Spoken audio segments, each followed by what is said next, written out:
On to find as many of these objects as we can. We have a way of calculating whether or not an asteroid is potentially dangerous or not. I mean, I think it's something worth investing in. It's our existence at stake, right?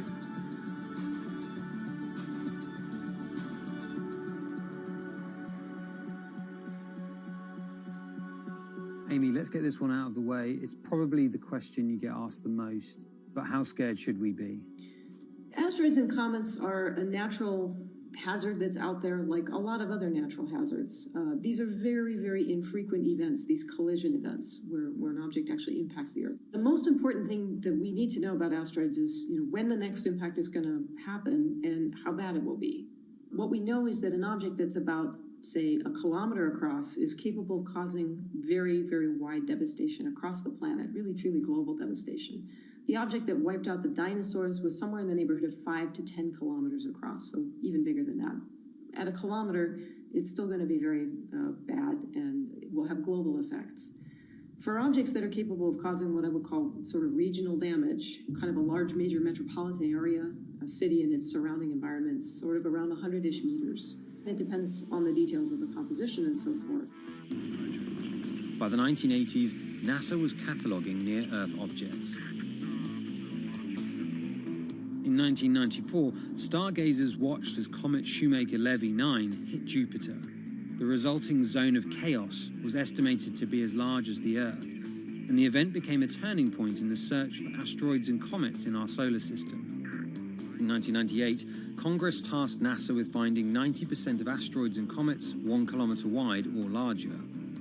Soon after, Hollywood blockbusters Armageddon and Deep Impact brought attention and fear to the masses. The great news is that the vast majority, more than 90% of all the really large 1 kilometer near-Earth objects have been found. The challenge now is working down to these smaller sizes that are still quite capable of causing a lot of damage, but they're just harder to spot because they're fainter, they're smaller. Can you give us a sense of how many are out there in our solar system? We know that there are a lot of asteroids in our solar system. They number in the billions. Most of them, however, are between Mars and Jupiter in what we call the main asteroid belt. This is a region of space where most of the asteroids in the inner part of our solar system live, and they stay there for many billions of years. There is another population, though, that kind of leaks inward and gets into the region somewhat close to the Earth, and we call these near-Earth objects. We think that there are millions and millions of near-Earth objects that are out there in the total population. As of today, we know of sort of around 20, 25,000, something like that. When we first spot an object, we really know very little about it. We just see something moving across the sky. So all you get is just sort of a handful of snapshots, just enough to be able to tell that this isn't an asteroid that we've already seen before. And then once we can calculate the distance to it, we can now start to make predictions about its true size. Is it large or is it small? So we have a lot of information that we have to get pretty quickly to really understand what's going on. Finding asteroids is just one piece of the puzzle. Planetary scientists are extremely skilled in determining the orbits and speeds of asteroids based on relatively small amounts of data. NASA runs simulations of the trajectories asteroids could take, which is useful but time-consuming. A team of scientists in the Netherlands have found a way that could buy us more time. Our method is very quick. So you can very quickly get an assessment of whether or not the object is dangerous or not. If you look at the classical way of determining the danger of an asteroid, it may take days of computing time on very big machines to determine this hazardousness. The current problem is that there's just too many asteroids out there to spend a huge amount of computational power on all of them. So the neural network allows us to focus on what really could go and pose a hazard to Earth. A neural network is a computing system that mimics the way the human brain operates to find underlying relationships in a set of data. By training the network in this way, you train it in recognizing those objects that are most likely to hit the planet.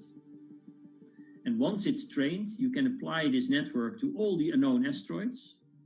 And then you can make a selection and saying, hey, these are the ones which appear to be having orbits similar to the ones which we know are hitting the planet. That doesn't mean that they do, but it only means that they look very similar to the ones we know they do. What else did you find? Should we be particularly concerned about anything? One thing that we did find is that our neural network was able to go and identify a handful of asteroids which weren't considered potentially hazardous, that when we went and integrated them forward in time, they came quite close to Earth.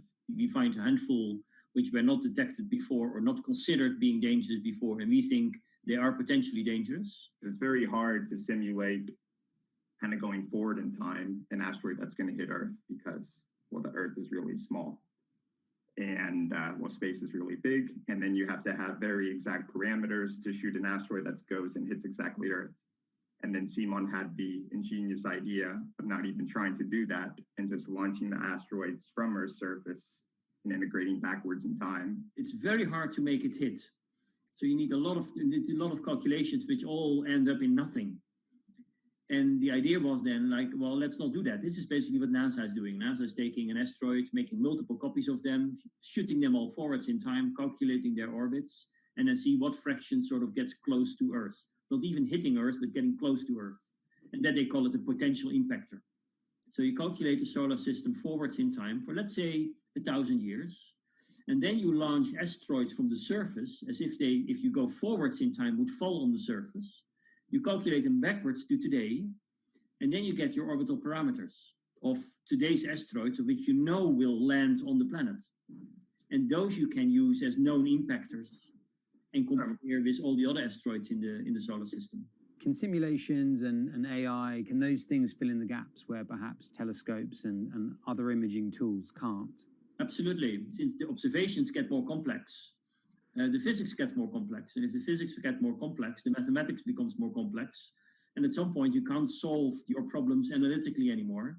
And then this is where the computer comes in. Now we have this trained neural network. We have a way of calculating in a fraction of a second whether or not an asteroid is potentially dangerous or not, and therefore deserves more attention or more time to spend on for really finding out if it is dangerous.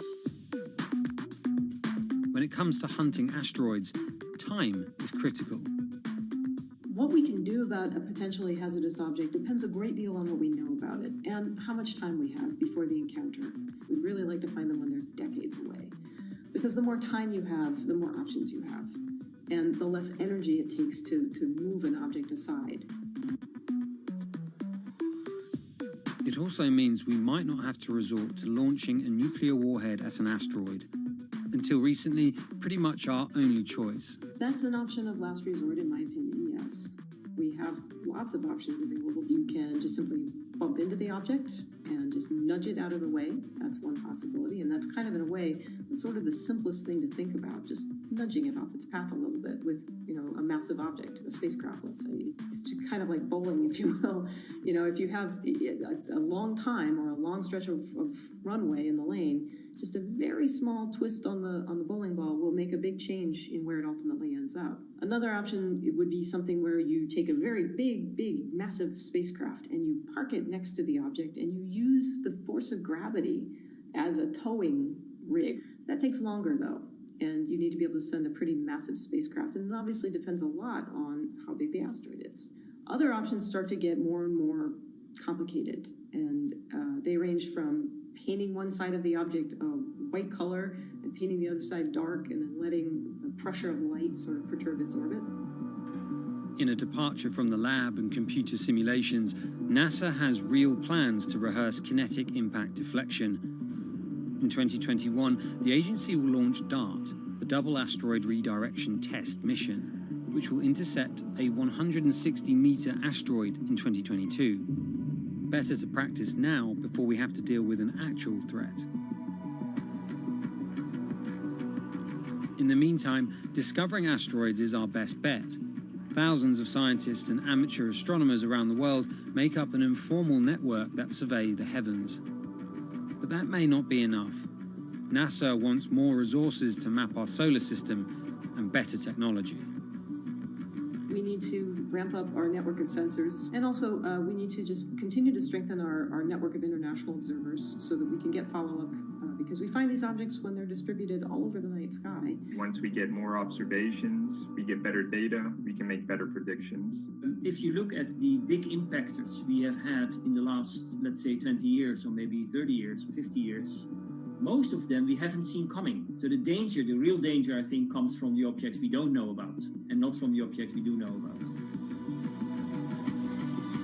This particular natural disaster, like a lot of natural disasters and like climate change, is a problem of the global commons. So the thing that we risk collectively is that it sort of then becomes nobody's problem, and nobody takes ownership over it. The asteroids are all over the sky. They just truly cross boundaries and borders with a second's notice. I kind of imagine in the future, maybe lots of small satellites around the Earth that are always going and looking outward. I mean, I think it's something worth investing in. It's our existence at stake, right?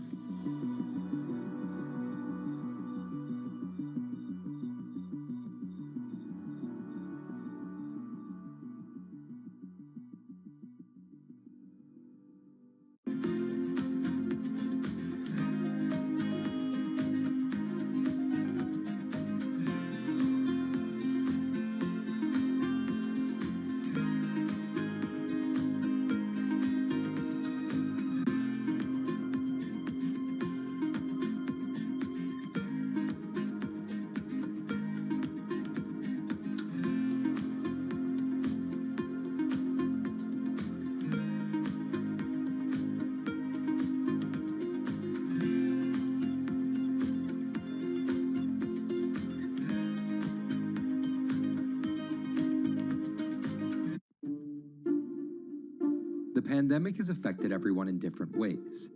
Some pass the time by baking. Homemade sourdough bread. Do I need to say more? Some chose to binge watch Netflix. It's your game. Or maybe you started a garden oasis in your backyard. Next, I'm going to put my lettuces in. But for millions of others, I'm going to be posting stocks that will boom. They wanted to uproot the financial industry. Let's just lock it on up and take $15,000. Here's a stock that can change your life. I see a stock going up and I buy it and I just watch it until it stops going up and then I sell it. I have gained over $3 million. I want some free money.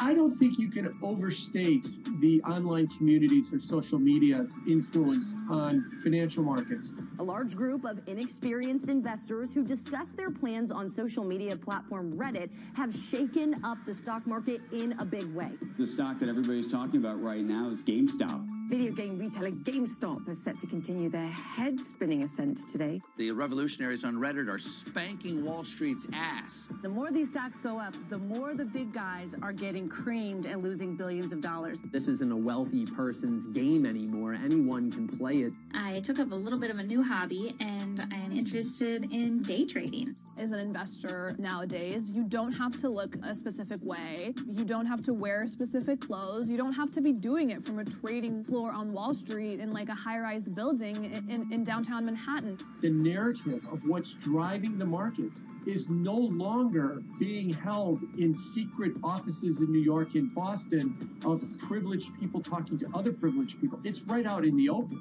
It's on Twitter, it's on Reddit.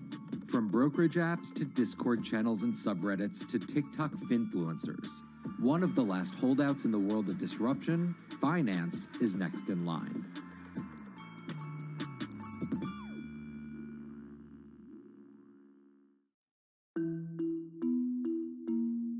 Investing should be as ubiquitous as shopping online. That's Vlad Tenev, the CEO of Robinhood, the online brokerage app, talking about how he wants his app to disrupt the world of stock trading like Amazon disrupted the world of home shopping. And I think that speaks to exactly the mission that a platform like Robinhood has, which is to democratize investing. Robinhood was started in 2013 by Vlad Tenev and Baiju Bhatt in, where else, Silicon Valley, as an alternative to the big brokerages, but with one big difference. As they were building the social network around finances for people, they realized that there was a gap in the market and that free trading could become something that they could bring to the markets, they could disrupt the industry. While no-fee trading is industry standard today, It was unheard of when it was first introduced. The online brokerage industry was really innovative when they came on the scene 10, 15 years ago, but they kind of stopped innovating where you haven't seen those commissions come down beyond $5 or $6 or $7. Robinhood think that by offering zero commission that they're going to push people onto this platform. And on top of no-fee trading, the customers Robinhood was courting have been long overlooked in the world of finance. So the typical customer of a Charles Schwab, for example, is putting a lot more money in that brokerage account than the typical customer at Robinhood. Even today, with all of its popularity, the median account size is about $240. There's Fidelities in the Schwabs and the E-Trades of the world. They look down their nose at those kind of accounts. I don't want a $1,000 account. They're just a headache. I want a $100,000 account. And this is key here, right? Because the thing about Robinhood that's different than every other single brokerage platform is how easy it is to use. The design of the Robinhood app really has in mind a user who might be coming at this absolutely cold. The fonts are very well sized, the shapes, the colors, all of that is something that the founders of Robinhood paid really close attention to. And by creating an interface that catered to a newer investor, they were able to gather a pretty healthy group of customers. And by 2019, they had about 10 million customers. Those 10 million customers were a huge success story for Robinhood, but no one could have predicted its explosion after the arrival of COVID-19. Remain indoors to the greatest extent, and 100% of the non-essential workforce must stay home. What we saw when the pandemic hit was the growth of Robinhood users absolutely turbocharged. And oddly, you saw this surge in interest in stock trading. Then they saw the absolute surge in 2020 in customer growth. And now, by many accounts, they have more than 20 million customers, which is pretty extraordinary. So the next step for them is to figure out how to monetize those users and how, even with their small account sizes, to get them to grow with the company and, as it releases more products, come along with them.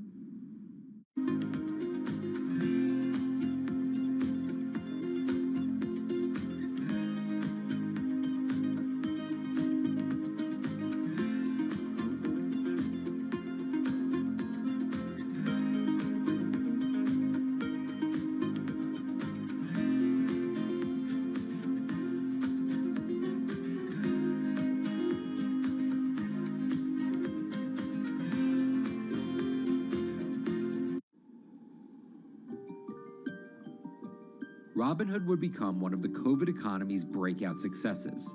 Robinhood traders, as they're called, became the shorthand explanation for the frenzy of often speculative retail investing after the pandemic lockdowns.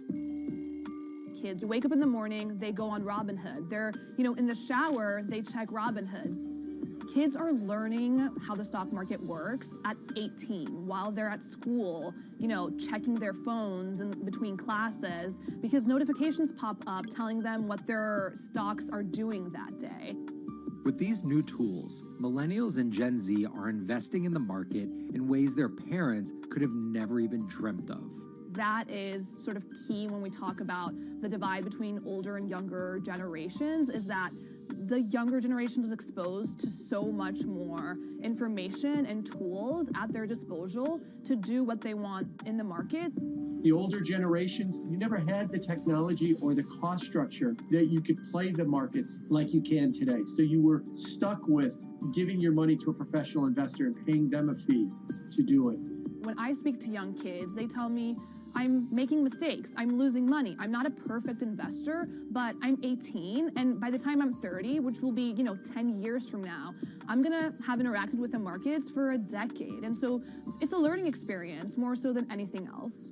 And you can look at it and you can say, wow, that's risk-taking, that's dumb, but if you could possibly shave 10, 20 years off your working life versus adding 5 years, I don't think you can fault people for that.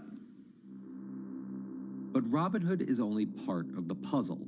Sure, you can trade on it, but without research, information, and data, you're just blindly throwing darts at different stocks and hoping to strike it rich. Wall Street forever has always run on what we now call narratives or memes. You know, people telling rumors to each other have been around for 100 years. On Wall Street, information is its own currency. Historically, either you had it or you didn't, and the people who had it had a huge advantage. In the past, those narratives and memes didn't have a network effect. It would be one person telling another person over the phone. In fact, when I broke into this business in the 80s, a lot of people used to complain that they weren't on the call list to get those ideas. Social media changed all of that.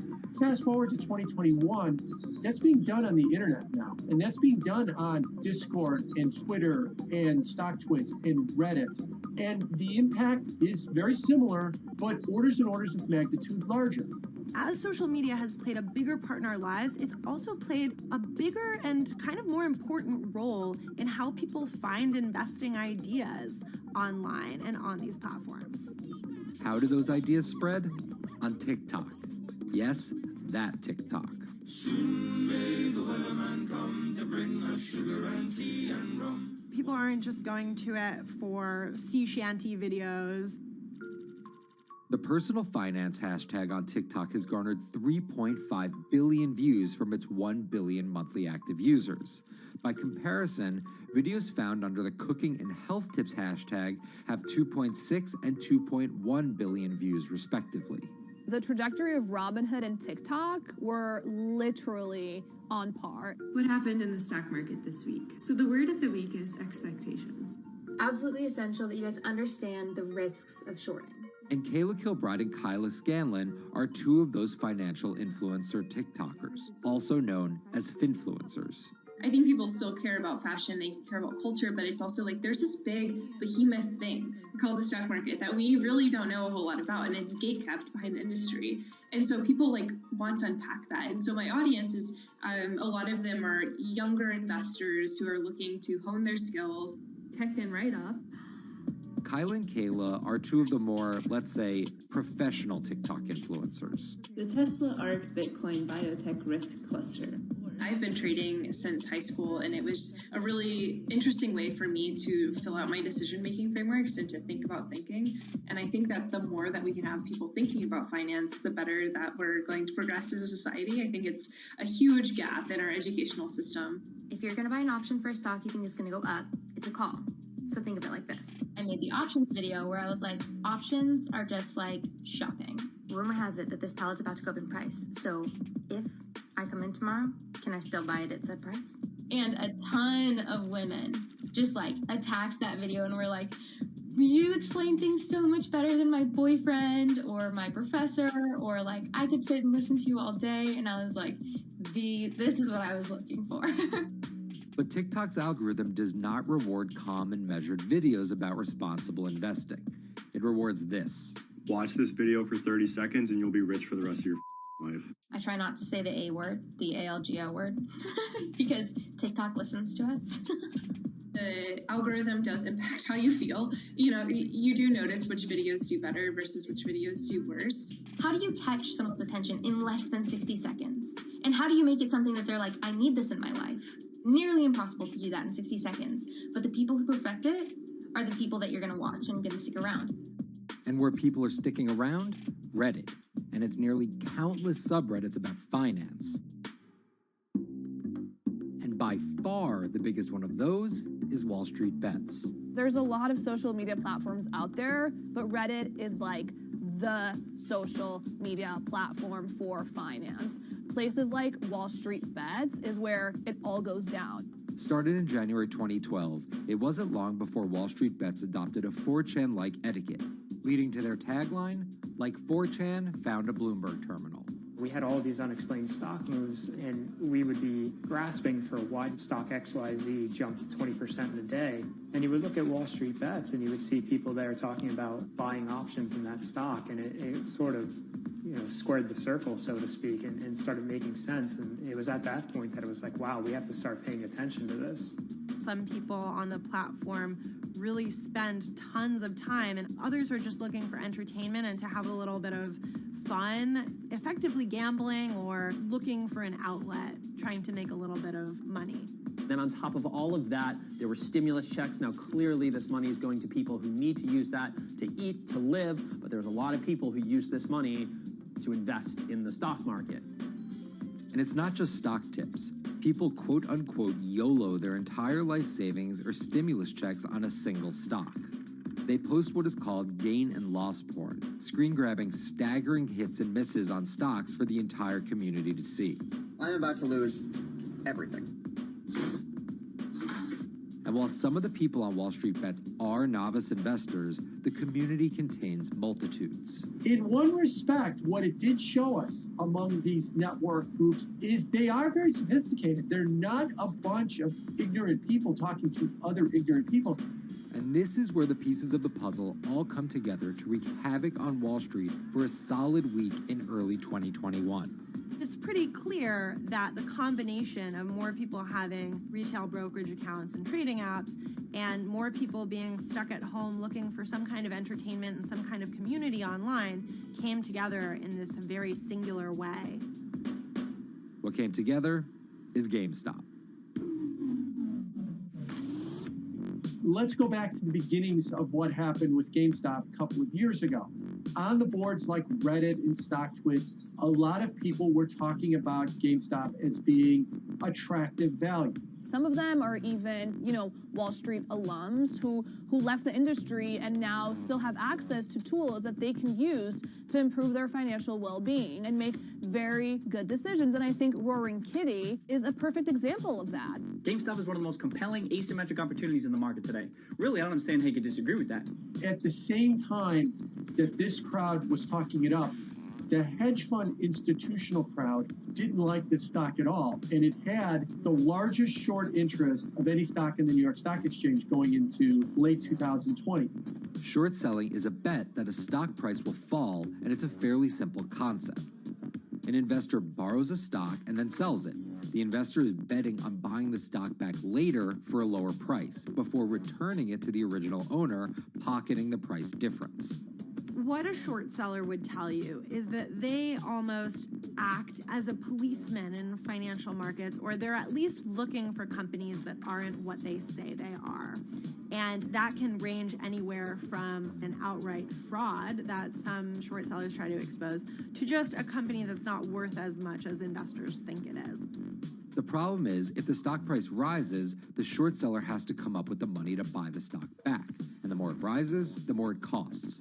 And that's what's called a short squeeze. And the hedge fund Melvin Capital was on the wrong end of that squeeze. Melvin Capital lost over 50% of its money in the month of January alone, just from being caught in the short squeeze of the stock. This is where the disruption comes in. One of the most wild stories you're ever going to see. GameStop shares absolutely going nuts. In less than a year, the company's stock has jumped from less than $3 a share to almost $350. Cheers, everybody! Roaring Kitty has turned $50,000 or so investment into some $14 million. Whoa! Investors all over social media use the free trading app Robinhood to wreak havoc on Wall Street. They're actually piling on into some of these stocks to really hurt the professional short sellers. And they all used Reddit, Twitter, TikTok, and Discord to tell one another to keep buying and, quote, hold the line and not sell GameStop. People are getting cheerleaded for jumping in, buying at the highs. They're saying, keep going. And it was working too, until Thursday morning, the trading app Robinhood sent out this tweet. In light of current market volatility, we are restricting transactions, including GameStop. People were really angry. Robinhood was supposed to allow the regular people to play the same game these big boys are playing. But instead, we were all taken for schmucks, and they screwed us. Shares of GameStop are jumping again now that retail investors are being allowed to buy shares of the stock. But what we learned is that when people organize online, they have the ability to disrupt the market. And it was a big sign the ivory walls of the institution aren't as powerful as maybe the institutions thought them to be. I don't know if pumping up GameStop was the best use of billions of dollars, but I think that as a signal to society, it was pretty interesting and powerful. The GameStop saga was so impactful that both Vlad Tenev and Roaring Kitty were called in to testify before Congress to clarify each of their roles in the saga. One thing that's emerged from the congressional hearings is that they're interested in how retail brokerages make money and whether they're keeping the best interests of their customers in mind, but it's pretty fuzzy as far as what they would actually do as a result.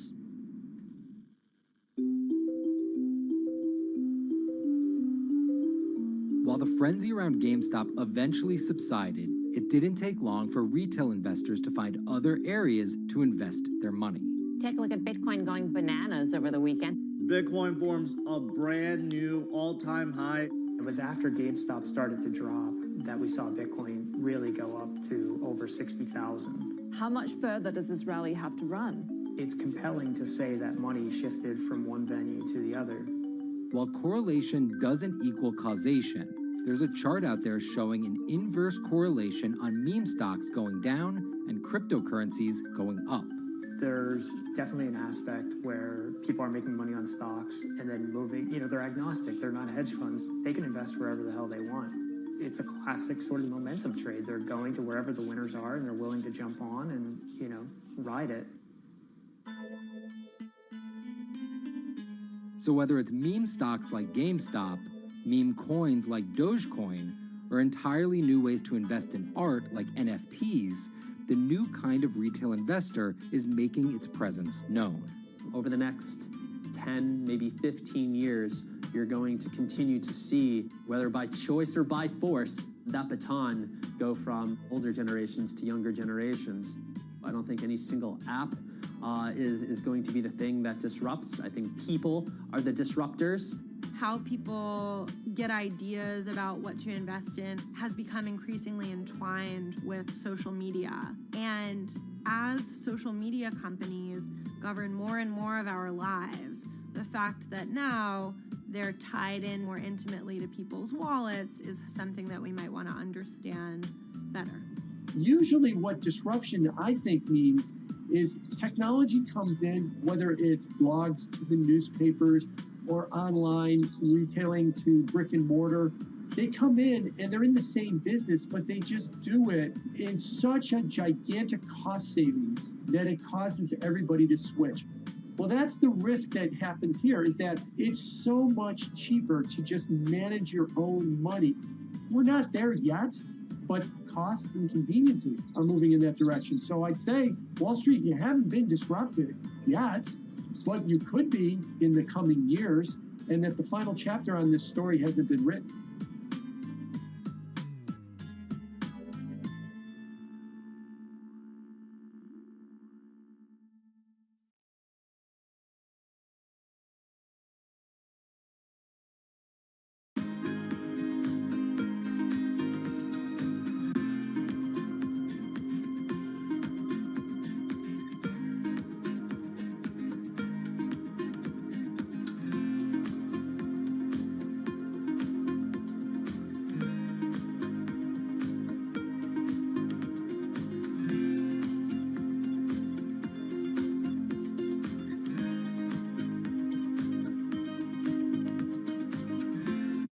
Meet Bloomberg's own David Nicholson. Now, his happy place is out in the field, on the open road.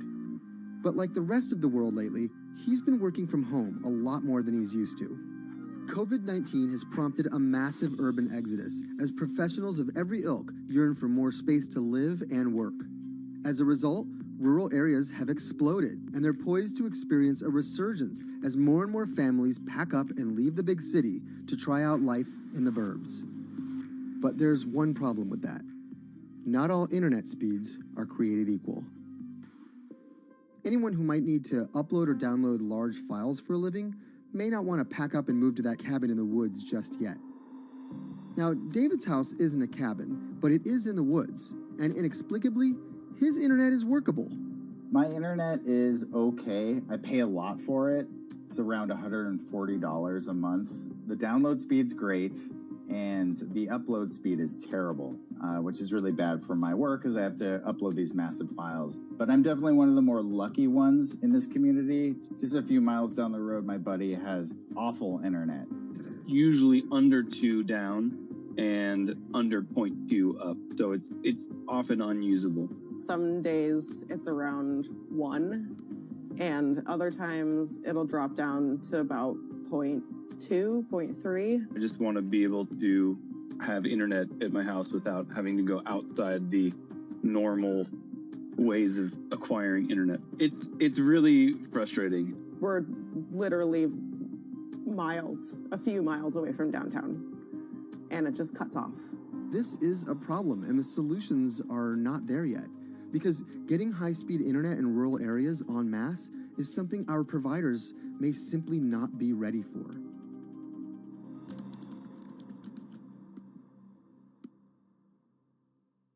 If your internet service doesn't have fast download and upload speeds, then you don't have high-speed harmony. You have.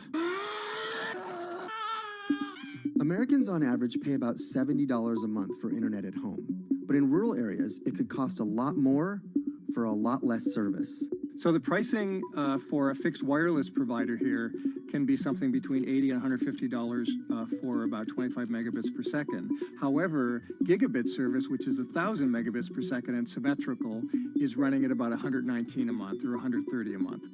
That's John Paul. He co-owns Spiral Fiber, an internet service provider here in Nevada County, California. And for the past 10 years, he's been trying to bring an affordable fiber optic network to town. It all started when he applied to be part of the pilot program for Google's fiber service. Across the country, civic boosters have been going to extremes, chanting, singing, Google in the morning, and marching, trying to get the search engine giant to look at their town. The internet these days is crucial to be in the world, to be a part of the world, and to be connected to your community.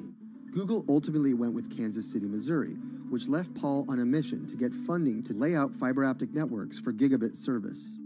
Over the next several years, he would attend conferences and pitch venture capitalists and apply for grants to make his vision come to life.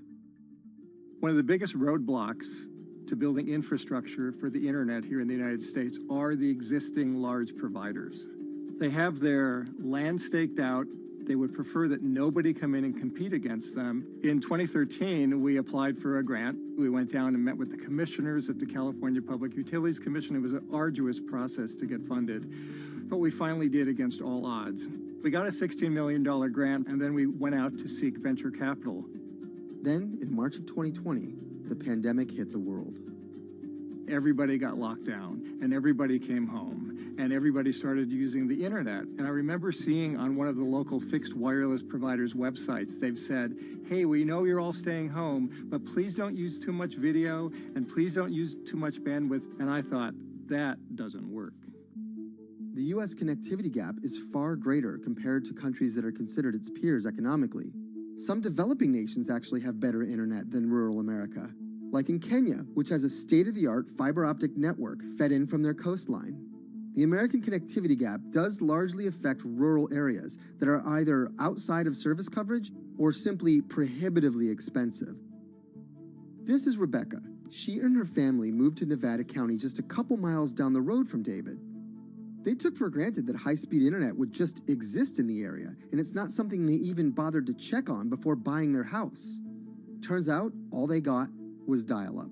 We wanted to move where we had a little more space, room for the kids to run around, just be out in the mountains a little bit more. Having come from a bigger city area where Wi-Fi is pretty readily available, we hadn't really considered that in our purchasing of the house, whether that would be an option or not.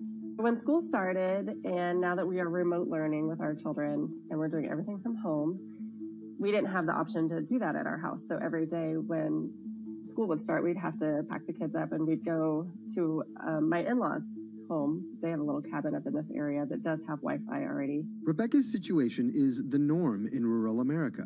According to data from the Federal Communications Commission, just 4% of urban Americans lack access to broadband internet. That's compared to almost 40% of people who live in rural areas. But while that was the case, there were also racial and socioeconomic divides in terms of who had that access. In addition to that geographic difference, low-income African-American students, Latino students, and first-generation college students were more likely than others to have only one device at home that's shared among multiple siblings and or lack access to that actual connection. For most American towns, there's also a lack of competition, forcing internet prices up. And large providers like AT&T and Comcast aren't incentivized to expand service to these rural communities. This is how Xfinity makes life simple, easy, awesome. So in our area, we have a small imprint of Comcast, but they're not going to go out to the more rural areas. It's just not cost effective for them to do it as a large company. In order to lay fiber cable, you're actually physically digging trenches into the ground. And for internet service providers, they're primarily focused on maximizing their profits. And so the fewer customers you have, in any square mile and the more fiber you have to lay, that's just kind of harder to pencil out from a purely economic standpoint. AT&T released a statement on the matter, expressing the need and desire for government assistance to fund fiber optic expansion to areas deemed unprofitable. Comcast released a similar statement encouraging more public-private collaboration on this effort. Federal agencies do offer grants to help communities build broadband networks, but many have argued that there's not enough flexibility on how to use these funds. The COVID-19 relief package passed by Congress in March and signed by President Donald Trump awarded $43.3 million to 51 projects on the East Coast alone. But it also stipulated that these projects needed to be up and running by December 30th. For contractors who plan projects months and years in advance, it's a scramble to rearrange their schedules to meet that deadline. So what we've been asking the federal government to consider is at least have, as long as the projects are getting started, knowing the projects are being put into place to expand both remote learning, working from home, and opportunities like that that are truly driven from COVID. We're moving as fast as we can regardless, but hopefully they'll give us some more time.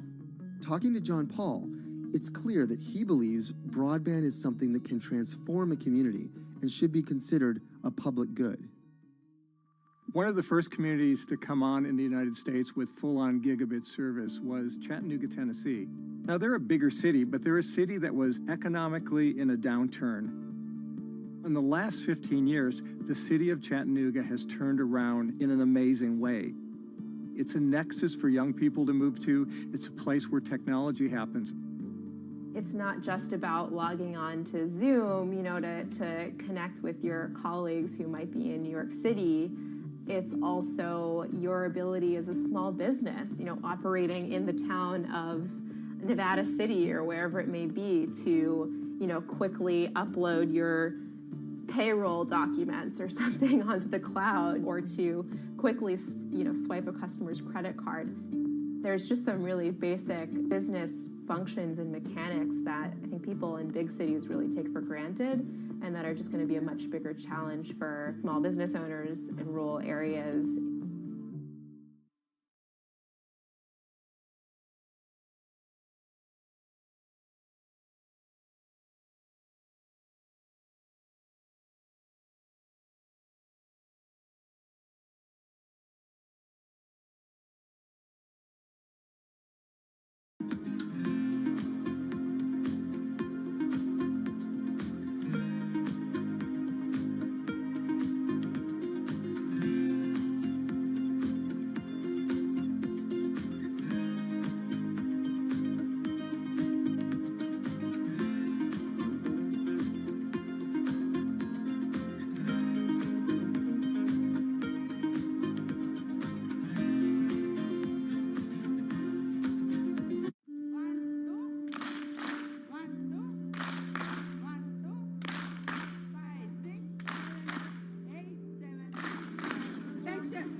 Historically, the marginalized people, you call them as untouchables or Dalits, they have been kept away from the center of the knowledge. Once you are born into a caste, it is very difficult for you to grow beyond that. You are stuck in that identity.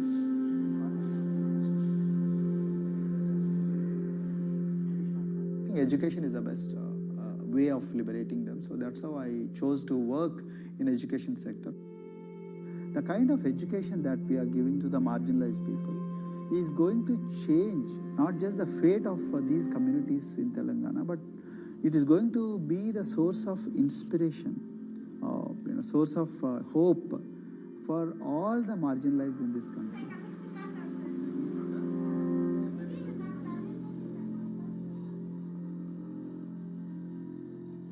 Greatest flight in India is the system of caste. For generations of Indians, the social code known as the caste system has defined how people earn a living and whom they marry. Although outlawed 7 decades ago, castes remain a significant factor in deciding everything, from family ties and cultural traditions to educational and economic opportunities. Dalits, people who are on the lowest rung of the caste system, constitute almost 1/5 of India's population of 1.3 billion. Not able to afford the high tuition of private schools, many are forced to attend government-funded institutions, which in the past have suffered from poor infrastructure, lower education standards, and high student-to-teacher ratios. But Dr. Praveen Kumar is trying to change that.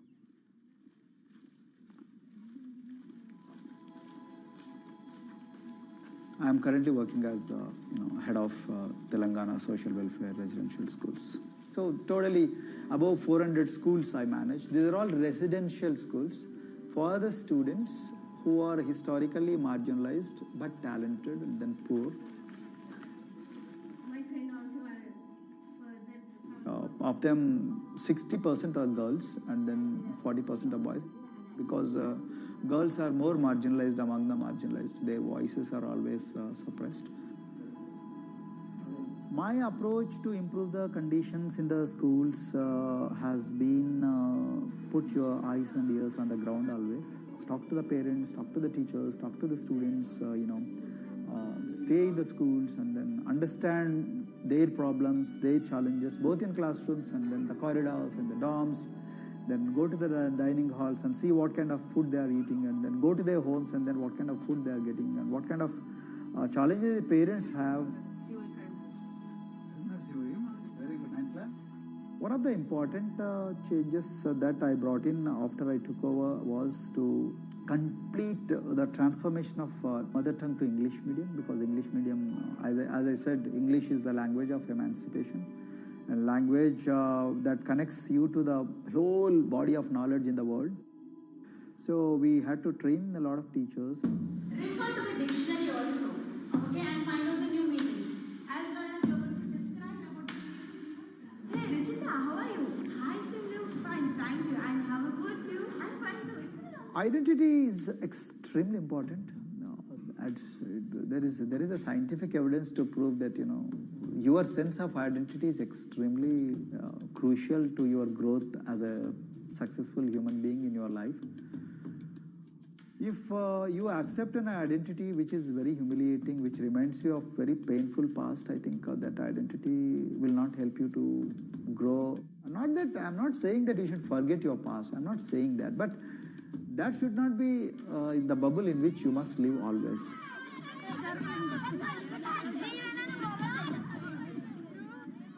Sweros is an alternative identity. S stands for state, W stands for welfare, Aero, SW and then Aero is Swero. So the idea is your dreams have to be skybound. So that is what we are trying to achieve by changing the identities. Like, you say, I'm a Swero and I aim to be a doctor. I am a Swero. I aim to be a top-notch engineer. I am a Swero. I aim to be a top bureaucrat of this country. I'm a Swero. I want to be a very good actor or, a musician in this world. So these are the positive images that are associated with the identity.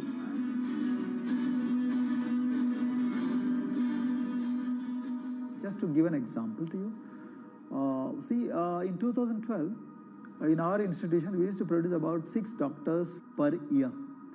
But because of our, this self-liberating ideology of Sveroism, We have, this year, we have produced about 189 doctors.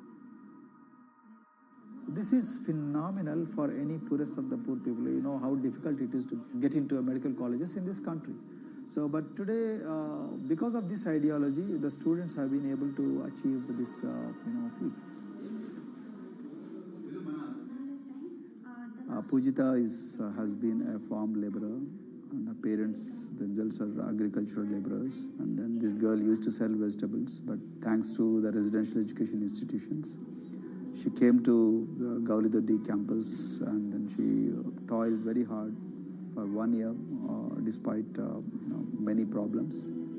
And today, I'm so happy to share with you that she has joined one of the prestigious medical colleges in the state of Telangana, Usmania Medical College, and then in future, she hopes to be a gynecologist. So this is the journey our children are hoping for. Similarly, the Mount Everest expedition. At Mount Everest expedition, we are very fortunate enough to place the youngest ever female in the history of this world on the peak of Mount Everest. How did this happen? It's all because of an ideology that helps you to liberate yourself.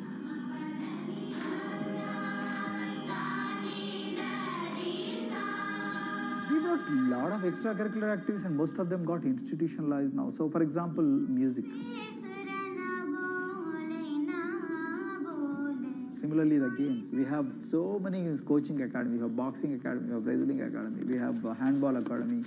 So we have, kabaddi, the traditional Indian sport. We have golf. We have introduced the golf also. Like golf is generally played by so-called rich people, but today even poorest of the poor people also are being trained in golf in our schools. Wow. So our intention has been to give all 360 degrees, type of opportunities to the students, so that whoever is interested in whatever activity, they can go and then do it.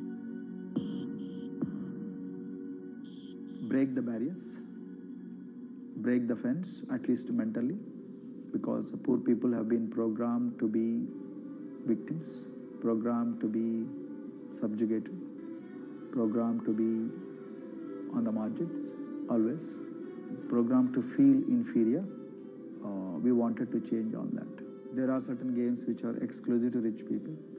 There are certain languages which are exclusive to middle class and upper middle class in this country. To put it in one word, the sole aim of introducing all these co-curricular activities is to break the stereotypes which are recklessly imposed on these people. Their stereotypes Dr. Kumar knows all too well. Born a Dalit, his grandparents were labourers and access to the village well was restricted. Dr. Kumar credits his parents' belief in the power of education with helping him realise his aspirations. He went on to join the Indian Police Service, attended Harvard University, and then began pursuing educational reforms back home. I attribute whatever I am today, it's to my mother primarily.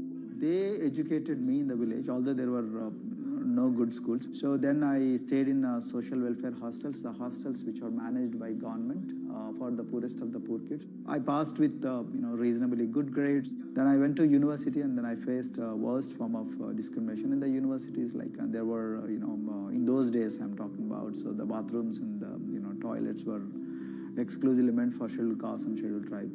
We used to fight discrimination on one hand, and then again try to excel in academics day in and day out. So that's how I came to education, because I deeply believe that education is the only important weapon that can really place the poorest of the poor people from a very victimhood orbit to a prosperous orbit. I think in future this is going to be a game changer for the marginalized in this country.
If you look at a thermal image of a city and then compare that to a map of vegetation, you'll find that where there's greenery, the temperature is lower.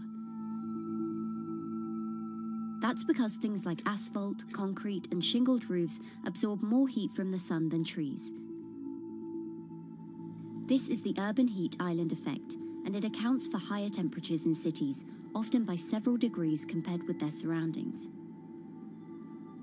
It's becoming a huge risk to human health as growing urban populations exacerbate the heating effects of climate change. Heat waves kill more people than any other extreme weather event, more than tornadoes, hurricanes, and even floods. That's why urban heat island mitigation strategies are being studied in Singapore by a group of researchers. The government-backed project called Cooling Singapore is now in the process of combining everything they've learned to create a digital tool that can help cities all over the world, starting with Singapore.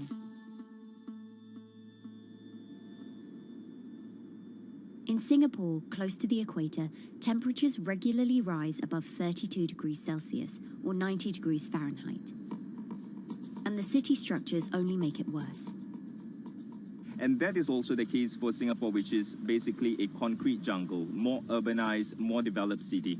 And even in Singapore, what you have is a situation whereby there's a temperature difference of 7 degrees Celsius between the more urbanized and the more rural areas. The government has taken drastic steps to keep temperatures down.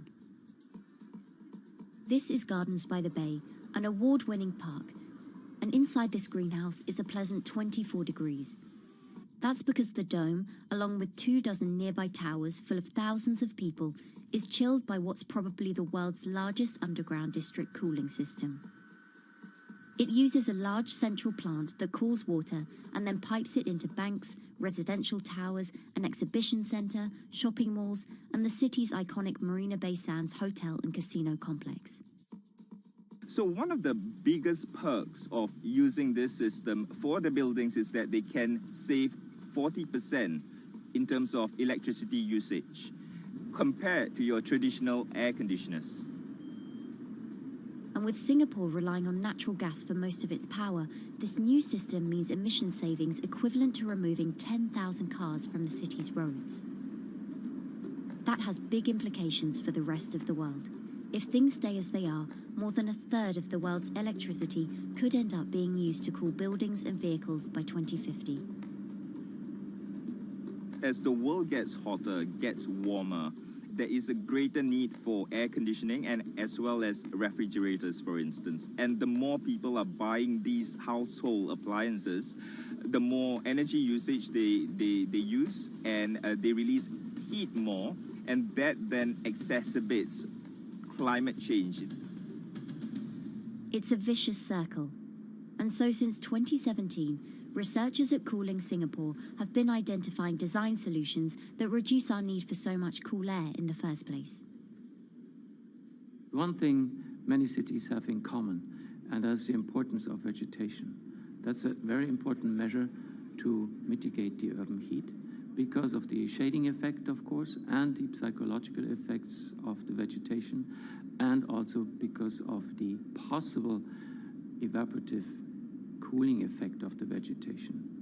Vegetation can be, of course, on the ground floor in form of trees and shrubs, and you can walk under them. This is the so-called canopy layer that the vegetation forms above us. But vegetation can also go up the facades of buildings, and it can go to the roof of the buildings. Luckily, Singapore has been striving for the Garden City feel for quite some time. It was a vision initially introduced by then Prime Minister Lee Kuan Yew in 1967 to make life more pleasant for people. And today, Singapore is one of the world's greenest cities in terms of urban vegetation. Kampung Admiralty, a community centre that contains health facilities and social spaces, now provides more green space than the plot of land it was originally built on. It's topped by a roofscape of staggered terraces covered in local plants, which functions as a community park. And a village green in the centre that contains farm plots for residents to tend to. Park Royal on Pickering was designed as a hotel in a garden that doubled the green-growing potential of its site. There's now 15,000 metres of sky gardens, reflecting pools, waterfalls, planted terraces and green walls. And the government has big plans as well. Singapore actually has a plan to plant 1 million trees and add more green spaces over the next 10 years. It is actually a mix of wanting to reduce the urban heat island effect, but on the other hand is also to get the people to be more connected to nature. But it's not enough. The city-state has still been warming twice as quickly as the world average over the past 6 decades. That's why Cooling Singapore has developed a catalogue of other potential heat mitigation measures. When you try to mitigate the urban heat island effect in a city or in any building, in a village as well, the first place to start is by shading of the windows. You have to keep areas clear so that the wind can move through it. Water of a certain depth can act as a very good thermal buffer. If you have to construct heavy buildings such as high-rises, at least you can make the surface, the facade, less heavy, and you can protect it from direct sun penetration. We have to make sure that no combustion engines will be in the city in the middle, in the medium to long-term range. So ideally, the electricity production is outside of the city, and you bring just the clean electricity into the city. You can at least minimize the use of energy in the city, and you can start to slowly convert the roofs, the facades of the city into production areas for renewable energy.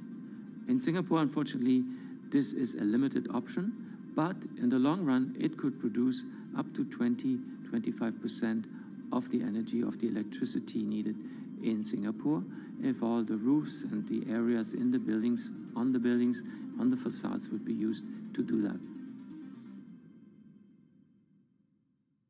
With so many different ideas, Cooling Singapore is also designing a virtual model of the city to test them out. It's called a Digital Urban Climate Twin, or DUCT, that will calculate how each element of the city's design will impact the urban heat island effect. That means we model not only the geometry of the buildings digitally, but also we model the transportation, the insulation, the temperature, the radiation coming from the sun, the weather, the local climate, the even very, very microclimate of the city, the water, the movement of people in the city. We can invent scenarios, we can design scenarios, test them before we actually build them, and if they test very well and we are sure that they will function, then we can start to build them and put them into reality.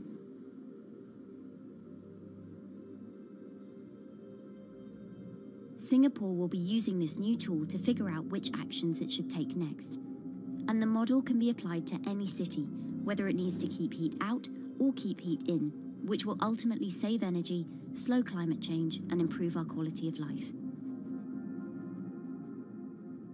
So this is something that Singapore will be able to export, maybe even together with its city development systems that it already has. Singapore is one of the very few cities in the world that really combine this scientific approach with a very well-established urban redesign and urban design approach. Through its agencies and the combination of its agencies, it has achieved a lot in the past.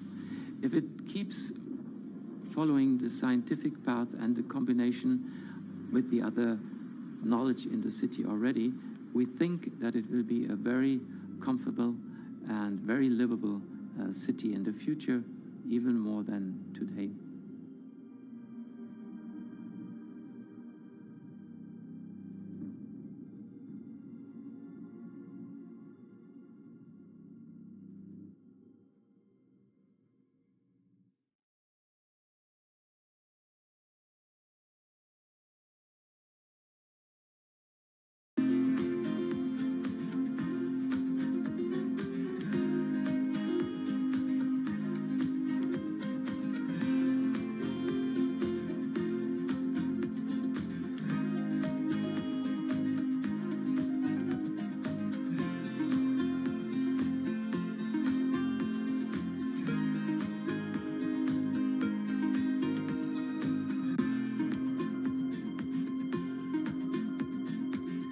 Times are tough. Jobs are scarce. It's risky to be outside and around others. Seems like there's very few ways to make extra money during a pandemic.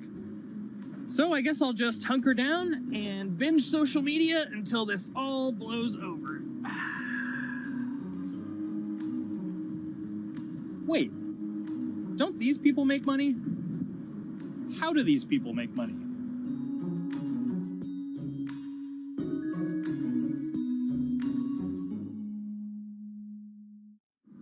Streamers, YouTubers, Twitch stars. How do they make money? Is it a lot? Is it a lot of work? I know, I gotta ask somebody in the biz, and I got just the guy. Austin John Plays. This is your full-time job now, right? As of November of last year, yes. This was always just kind of like a side thing. Like, any money that I made from doing my videos and whatever else, I never touched that because I didn't really think of that as being like real money. And then it started coming in more and more. And then it was like I hit my first day that I broke $1,000 and I was like, this is actually going to be money. How did the YouTube channel come to be? When the game Pokemon Sun and Moon came out for the 3DS, there was like things that I learned about the game, and then I wanted to just share that information with people. And at the time, I didn't have any way to capture a screen or anything, so I found like generic footage and I kind of put it all together with so much editing. And that video got 6 views. And then 2 days later, I made another one, and that one got 12 views. And then I just started pumping out more and more content, and people were like, this guy knows what he's talking about. It really just started building on top of itself, and then it was like, my channel really focuses on tips and tricks. So I play a straight 18 hours, and I'll finish the game or get to about the 40-hour mark, and then I'll make my first video. While I'm going through, I have a giant notepad and just scribbles everywhere, and I make these notes of like the things that stumped me, so I know the things that may stump other people. What do you need to think about if you're building your YouTube channel? 1, you need to do something that you're passionate about. Not that you like, not that you think you're gonna make money on, something you're passionate about. The other thing is something that other people are passionate about. It holds a special place to them.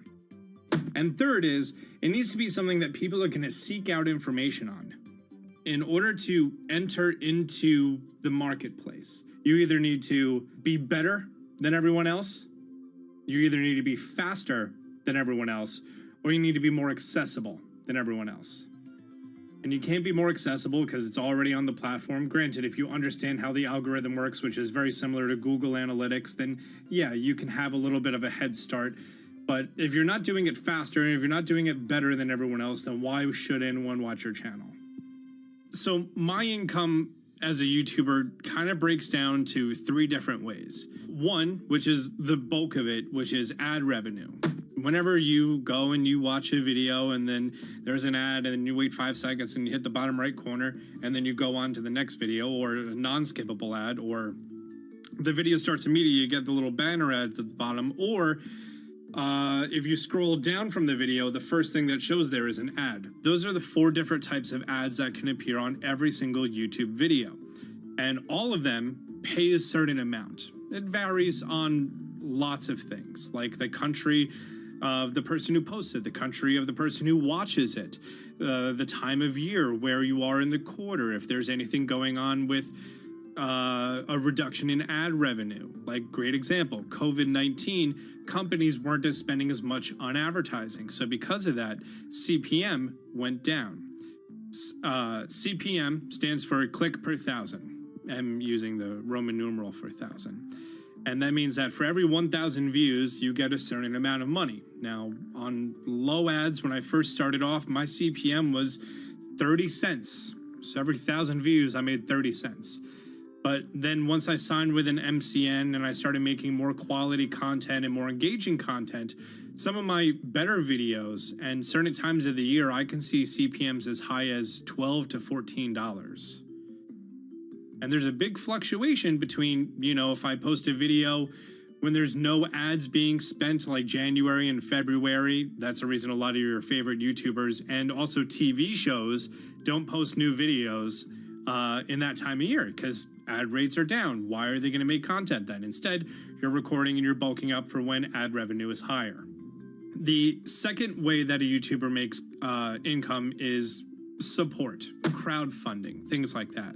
When I first started off, Patreon was really the only option, but then they started rolling out supporters and members for YouTube channels. So whenever I have a live stream, you can click a button and then you can become a member, and then you get special icons next to your name. I believe they're called badges. Or on any video, you can hit the join button, and that helps support the channel.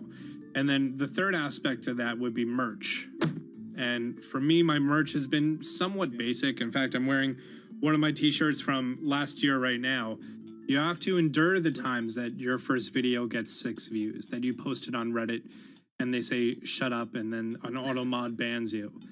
You have to go through that, because until you go through that and you discover why you're doing it, you're not doing it for other people, you're doing it for yourself. If you're not loving what you do, then it's not worth it. Huh. So make a channel about something that I'm passionate about. Oh, sweet. I guess I can make the channel about that.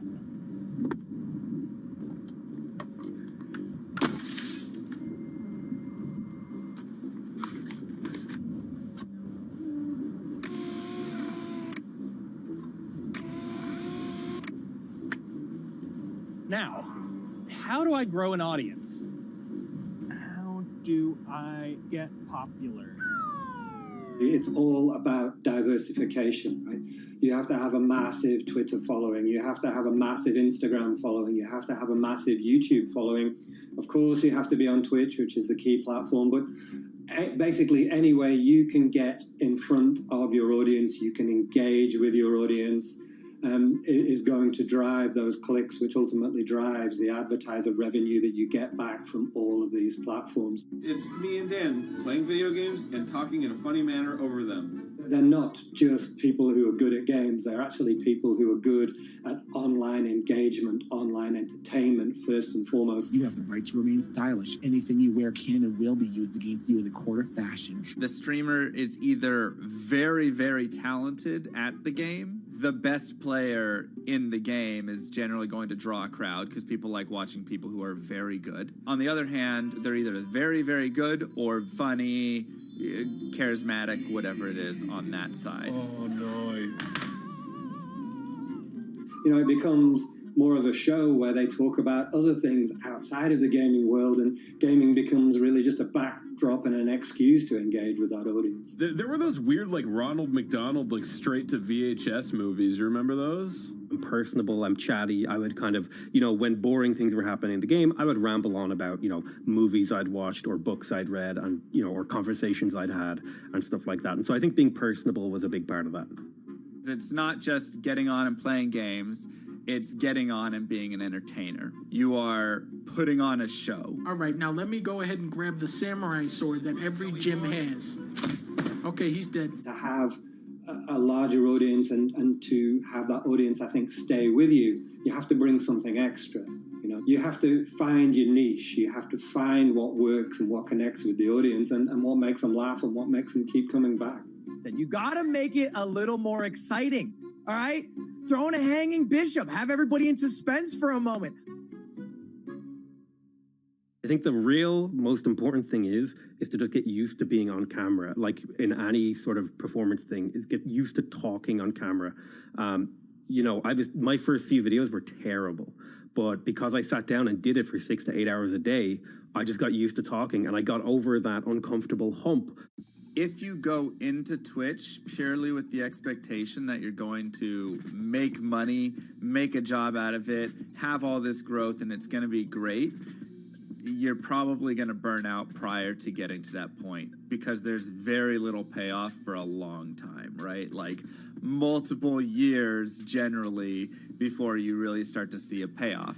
And so, those first few times you're streaming, nobody is there. One person shows up every 30 minutes, says hi maybe, and leaves, right? Like, it's very discouraging, I think, for a lot of people.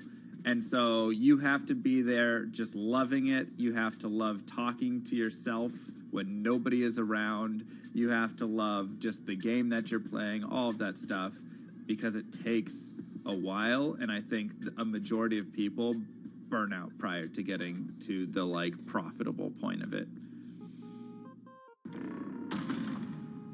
And there you have it. My very own YouTube, Twitch, Discord, and streaming channels all ready to go live. It's a veritable social media ecosystem just on the verge of thriving. So, don't forget to smash like and subscribe, and visit my Patreon for perks. Also, go to my merch page. And one last thing, stay cool, my friends.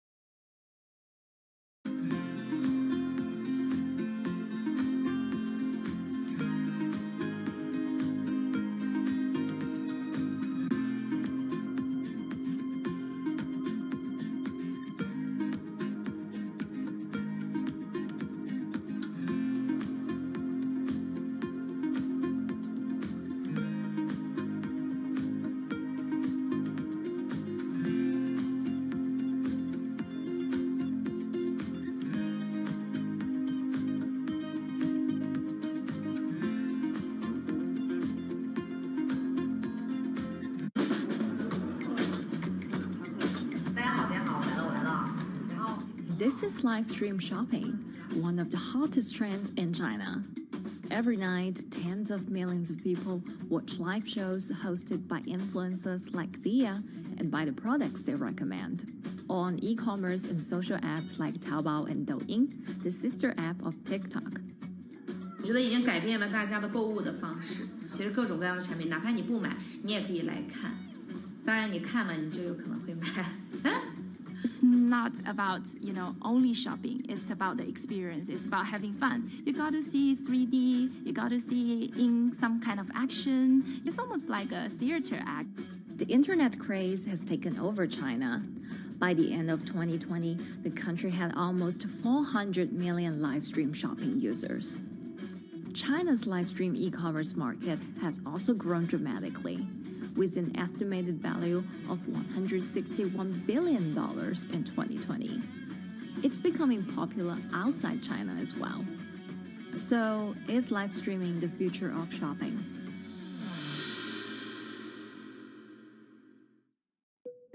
Live streaming is not a new thing. In China, it started in 2015 with the rollout of 4G. And it was first used for entertainment and socializing. Many live streamers performed for their followers or chatted to them, making money by receiving virtual currency and gifts. In the West, live streaming is mainly the domain of avid gamers. In China, it's broken into e-commerce.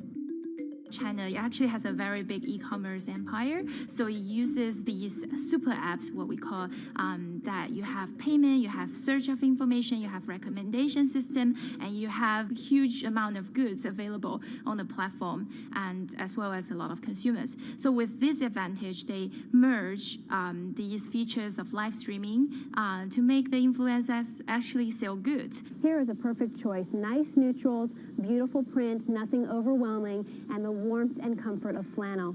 This is item. Traditional TV shopping involves a one-way direction, whereby a host introduces a product, demonstrates certain things, and say, call this number or something. But live stream shopping is live. That in itself is a very, very big difference. It causes different psychology. And live stream shopping is a very entertaining way of actually engaging someone else. When you shop, actually, this live streaming video will continue. It will minimize into a corner, and you can buy the items and pay all on the same app. And after that, the live streaming screen will just enlarge by itself, and the promoter will come back to screen. So it's very convenient.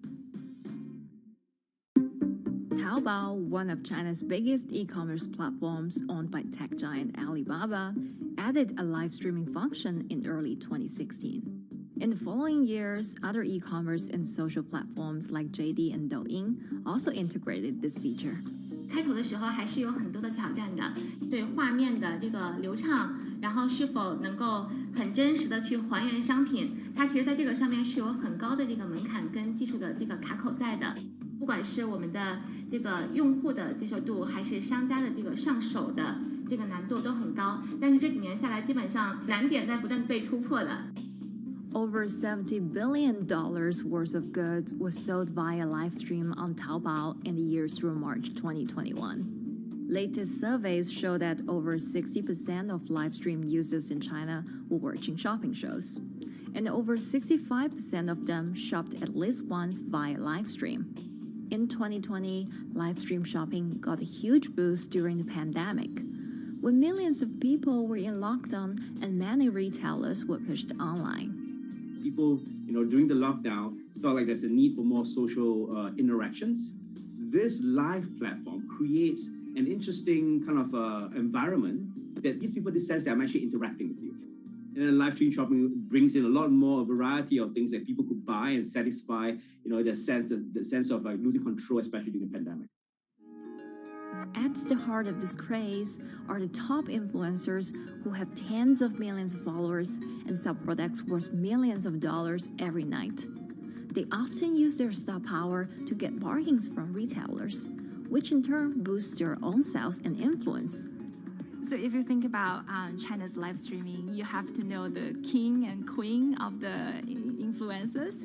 The queen of live streaming, Via, she is actually having the biggest viewership and the biggest sales volume for a long time on Taobao platform. She can sell everything from like Gucci sunglasses, lipsticks, homes, and cars. One time she offered her followers to go on a Tesla ride with her, and she even, for once, sold a rocket launch in her live streaming room for 40 million yuan. The king will be Li Jiaqi, more widely known as Lipstick's brother. He used to be a cosmetic sales before he turned into live streaming e-commerce. And he knows a lot about the cosmetics. So he's the one that will actually put the lipsticks on himself when he's on the show. Top live streamers like Via and Li Jiaqi have become celebrities in China and can earn millions of dollars a year. Although not everyone can be as popular, mid-ranking live streamers like Tiffany still earn a good income through sales commissions. 如果说单从收入方面来讲的话，那主播的收入是比普通的工作要高很多。但是呢，主播这个工作时刻对身体，包括对精神都有很大的一个考验的。就是每天需要集中精力，然后长达5-6个小时，这种状态是很累的。而且这5-6个小时的话，你是脑子是不停的，然后嘴巴是不停的，然后手也是不停的，眼睛也是不停的。像我们做主播，不是说单一的只做直播一件事情，然后还会有选品的一些工作，然后还会有一些其他的事情排在里面，其实是没有个人生活的。那我觉得增强粉丝影响力的话，不是说某一件事情。可能今天做了什么事情你就增大了影响力，而是每天不断的内容的输出，粉丝不断的可能对你的了解，慢慢的信任你。没有芝麻酱的味道，如果吃不习惯的话就慎买。A lot of successful live streamers are generally very good at communication. They're very good at articulating very simply what a product does, what a product doesn't do. In order for them to sell, they need to be trustworthy and appear trustworthy, and they need to show in some ways that they're authentic, right? So for Via and Li Jiaqi, they are able to articulate that quite a bit through their body language, through what they say. For example, Li Jiaqi will always sometimes say bad things about certain products because to him that's his honest opinion, and sometimes people want to hear that. And so they seem very credible, they seem very trustworthy, and don't forget, they're also very entertaining and very interesting. If you're familiar with Li Jiaqi, he won a Guinness record for like the most lipstick applications to models in like 30 seconds. So if you're able to create a lot of buzz with interesting things that you do, people who may not want to buy lipsticks will also stream in just to watch what he does. And then from there, you might get hooked. 这就是一般女生出门的时候涂的口红的颜色。Live streamers also use sales techniques such as limited time or supply. This sense of scarcity can often encourage viewers to buy. The platform in itself creates and enhances some of these things because you see it live. Something we call social proof has taken over, meaning that, hey, other people are interested, other people are joining in, other people want the same product. and they add it in the chat and they ask questions and they say, oh, I want this too. What happens then? It makes the whole product even more scarce. But it's not just influencers. Local farmers, luxury brands, even mutual funds have also started their own live stream shows. Working with very top-tier live streamers can be risky. It's not necessary that the benefits will end up with the brand. So we see company executives opening their own shows. And we see like P&G have their own sales room, which runs shows every day as well. We also have like local governors in like small towns to sell their agricultural products. So the live streaming is definitely transformed the way product owners can think about how to reach their consumers. And it enables a lot of players to actually sell. Live stream shopping is going global. Merchants in Southeast Asia have embraced this trend. And in the West, Amazon has upgraded its live streaming function, adding interactive features like chat rooms. Companies, including Google and Facebook, are also developing and investing in technologies to integrate video and e-commerce. 直播电商它其实已经开始成为主流，它未来的发展空间跟潜力都是巨大的。接下来大家会越来越依赖这种购物方式，会变成一个比较日常化、比较规范化的这么一个趋势。If you look at the numbers alone, their numbers alone, Li Jiaxi's numbers or Via's numbers, you know that they can sell and you know that they can generate revenue. Are they able to sustain it over a long period of time? It depends on how innovative they are at changing some of the things that they do. But you can't expect consumers one day turn into virtual shopping for good. There will be the nature of us that crave to go into the store, to touch the goods and actually wear it and see how it looks like and walk around in that with our friends. And those things wouldn't be replaceable with live streaming.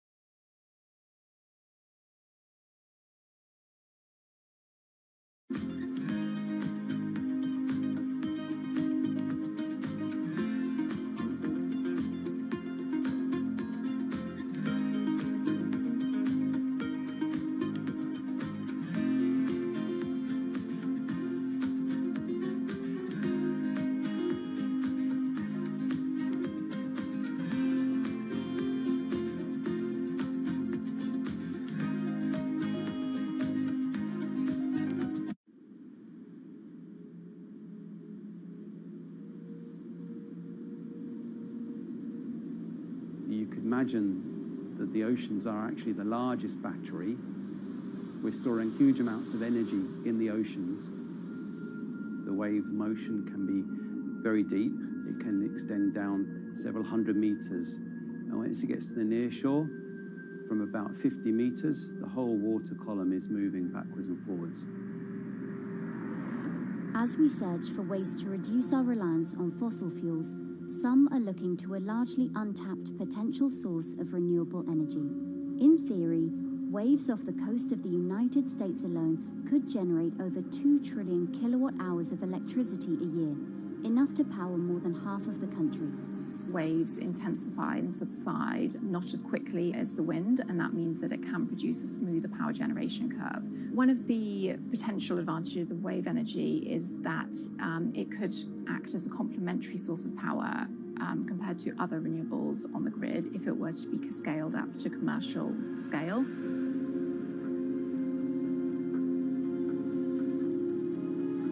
For decades, engineers have been trying to convert wave energy into electricity, but a host of technological and financial challenges have complicated their efforts.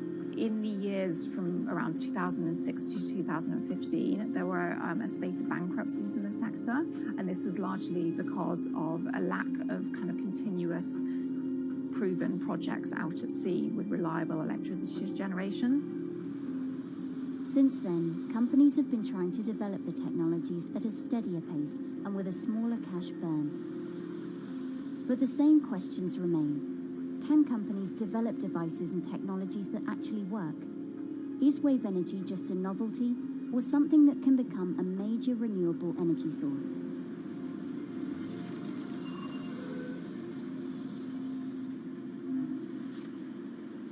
The sea is a very challenging environment within which to operate a power project.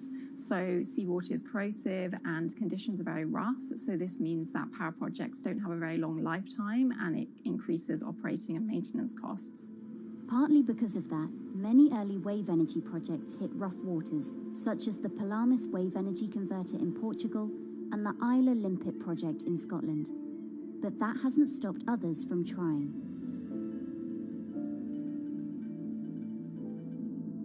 Companies are focused on testing projects out at sea, proving their durability, trying to raise capital and bring down cost. The sector hasn't really converged around one single technology design, and companies are kind of undecided about which design works best.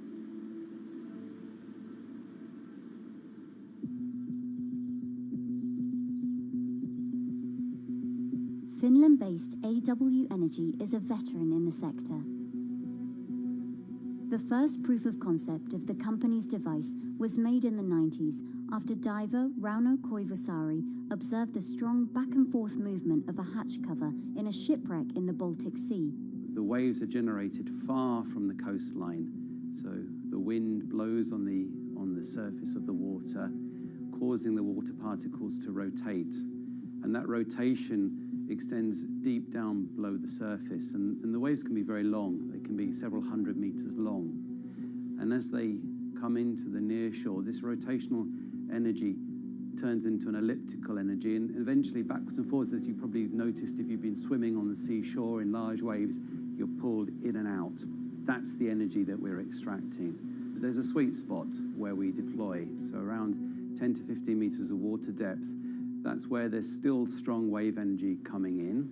After years of research, prototyping and testing, the company has deployed Wave Roller, a 350 kilowatt device in the waters of Portugal. Wave Roller has an 18-meter wide and 10-meter high steel panel fixed to the seabed via a floatable foundation. The panel moves back and forth with the waves, capturing the energy. It's submerged in the depth of 15 meters, so it's protected from the extreme waves. We generate electricity by capturing the movement with hydraulic circuitry in a machine room underneath the surface. That hydraulic energy we turn to electricity with hydraulic accumulators and hydraulic motors, and also a generator. The Wave Roller has survived large waves at sea for over a year and delivered electricity via an underwater cable to the grid in Portugal. Meanwhile, the company has won a €2.5 million grant to work on an upgraded version of the Wave Roller, aiming to increase the electricity generation capacity to 1 megawatt. The upscaled device would have a bigger panel, 2 power takeoff units, and improved software to control the energy production.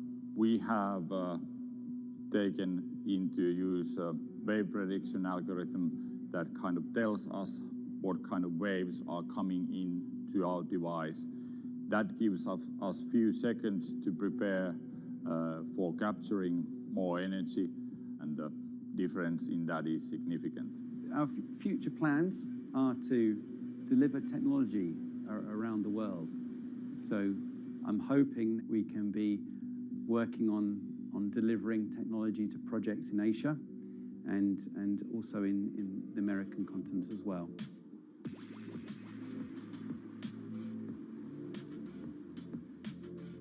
Meanwhile, Israeli company Eco Wave Power is taking a different approach to capturing the power of the ocean.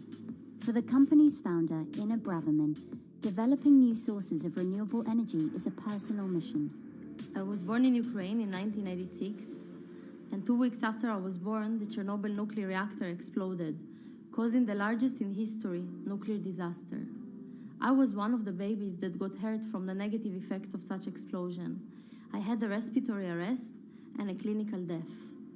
Luckily, my mother, a nurse, approached my crib on time and gave me a mouth-to-mouth resuscitation, which saved my life. I got a second chance in life and decided to do something good with it. Growing up, Ina wanted to be a politician to positively change the world. After working as a translator at a renewable energy company, she decided to change paths. Solar and wind energy were fully commercialized. There were a lot of amazing technologies implemented everywhere. I saw that wave energy, although it's an immense source of electricity, the biggest companies in the world are trying to develop wave energy with no success. And there was kind of a race going on in the world of who is the company that is going to develop a viable wave energy solution first. In 2011, the then 24-year-old Inna co-founded EcoWave Power.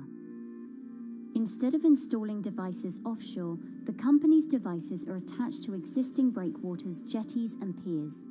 Our technology is very cost efficient, especially in comparison to the offshore technologies, because we don't need any ships, divers, underwater mooring or cables. We install on existing man-made structures, and all our expensive equipment, the generator, the hydraulic conversion unit, the automation, is located on land just like a regular power station. This is the EcoWave Power conversion unit that has been operating in Jaffa Port since 2014 until 2020. Here you can see how the technology works.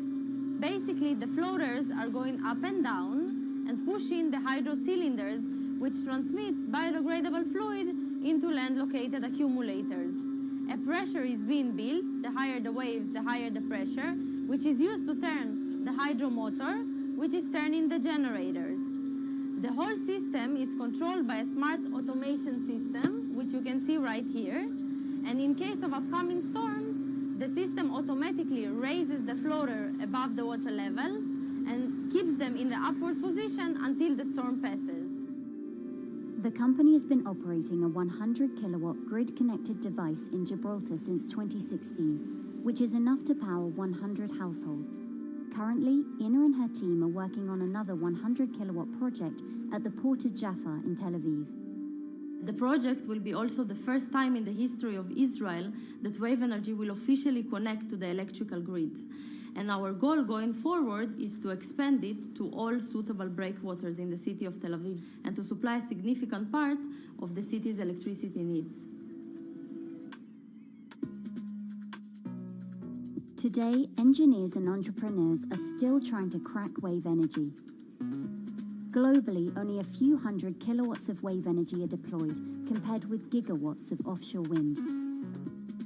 But the field has come a long way in recent years, and with the right engineering solutions, this new power source could eventually become competitive with more mature renewables like solar and wind.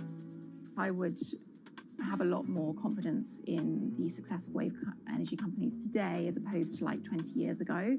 But in the next few years, or maybe the next couple of decades, it will be more likely to be used in remote locations like islands that are otherwise dependent on expensive diesel power, or out at sea on gas decommissioning rigs, or for powering underwater autonomous vehicles. So definitely, wave energy can compete with other renewable energy sources, but I personally believe that this is not a competition. In order to have a 100% renewable energy friendly world, we need all renewable energy sources to work together.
Who are all these people from?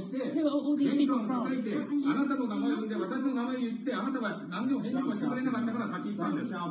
So can you please tell me? I'm not going to... please wait.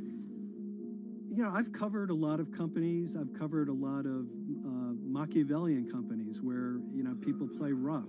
I don't think I've ever seen anything on the scale of Nissan. He is making you, but you act for Nissan.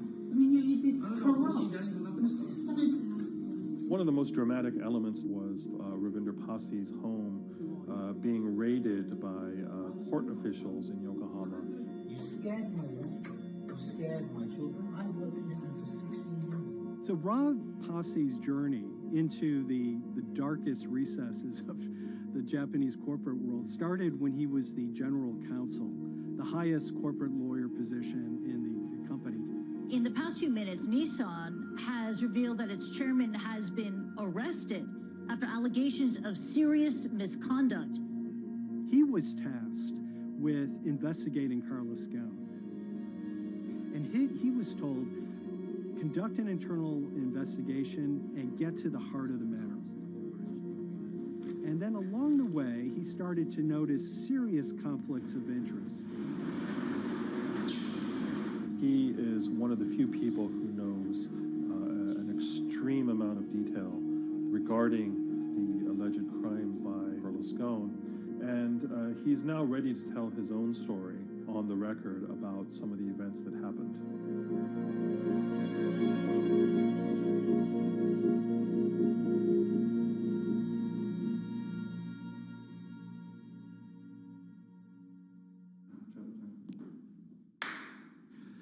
My name is Ravinder Passi. I'm the former Global General Counsel of Nissan Motor Co. Limited. And you could say, yes, I had a front row seat in terms of what was going on. When Carlos Ghosn saved Nissan years ago, he was depicted in Japanese comic books as this hero, and now maybe we'll see comic books where he's the villain. In corporate Japan, Nissan was quite an unusual company. It was led for 2 decades by a non-Japanese executive. Well, Carlos Ghosn was a hero in the Japanese business world. If you had a global business celebrity in Japan and worldwide, it was definitely Carlos Ghosn. In a country with few foreigners at the top, he stood out. But over the years, he saved Nissan from bankruptcy, allied with Renault and Mitsubishi, and turned the alliance into one of the most competitive in the world. Yet as the years went on, you know, I think his ambitions changed a little bit. He started thinking about legacy plays, and one of them was to really tighten the alliance between Renault and Japan. And unbeknownst to him, there was a contingent of senior Nissan executives that were really felt threatened by that move. They really thought that they would lose complete control of the car company, and even in the government, there was probably a little bit of anxiety about a national champion in the auto industry falling under full-blown foreign control. Carlos Ghosn was an auto industry leader, respected by many in Japan. Now he's in jail. The arrest of Carlos Ghosn came completely out of the blue. This was in November of 2018. He was coming to Japan on Nissan's corporate jet for a regular executive meeting, and he was met on the tarmac by Japanese authorities who whisked him away to a jail and charged him with financial misconduct crimes. So what happened was that a power struggle ensued inside the company, and somewhere along the way, it was criminalized. By that I mean that there were allegations leveled at Carlos Ghosn about the way he reported his pay to Japanese authorities, the way he handled money inside the company, that in other contexts might have been a board action, might have been handled internally. A number of executives at Nissan decided to take this difference and take it over to the Tokyo prosecutor's office, and that unleashed a chain of events that would shake the entire auto industry. So after Carlos Ghosn was arrested, Nissan launched an internal investigation into the events that led up to his arrest. So Rav Passi was tasked with investigating Carlos Ghosn, and he was told, get to the heart of the matter, find out what Carlos Ghosn did wrong and bring it to our shareholders. Yeah, it's really complicated because you had various things coming out of the weeds. 2018, the investigation has started, and we become aware of matters in terms of conflicts, actions by certain individuals that cause some concern because things might not quite be what they seem. So in our story, we really took a close look at Harinada and his role in Carlos Ghosn's downfall. Harinada is one of the most fascinating figures inside Nissan. He's also a lawyer. He's originally Malaysian. Hello, Mr. Hadi.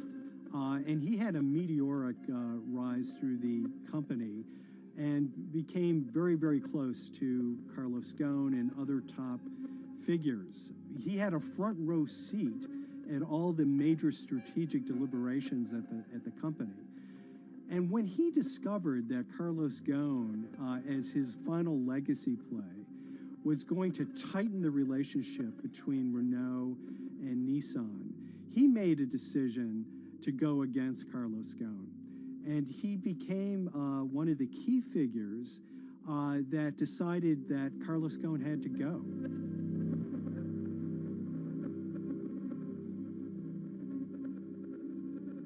Harinada was somebody who actually recruited me into the company, so I have a long-standing relationship with him, or did have a long-standing relationship with him. For many, many years, he was a mentor. I had doubts about the credibility of the process right at the start. Harinada had a plea deal with the Tokyo prosecutors. Now, that suggests he was intrinsically involved in some of the wrongdoing, or the allegations of wrongdoing, and it just didn't smell right, just doesn't sit right. So there was a basic conflict of interest. In other words, Harinada had to deliver results to Japanese prosecutors to avoid his own criminal liability, and he's accusing and leading the investigation of Carlos Ghosn. Some of the people who had been involved in the original alleged crimes were also looking into the affairs themselves. Ravinder Passi began pointing out some of these conflict of interest issues. And the reason for that is essentially his concern was for the company. If the company's own investigation into itself was compromised, that could lead to a very weak position in various lawsuits that it was dealing with across the world. I had discussions with Harry, discussions with the statutory auditors about these conflicts, discussions with HR about some of these conflicts, because at that point, we reported into him. You know, at the time, everything was quite, as you can imagine, it was, we've got to do this, we've got to do that, we've got to move fast.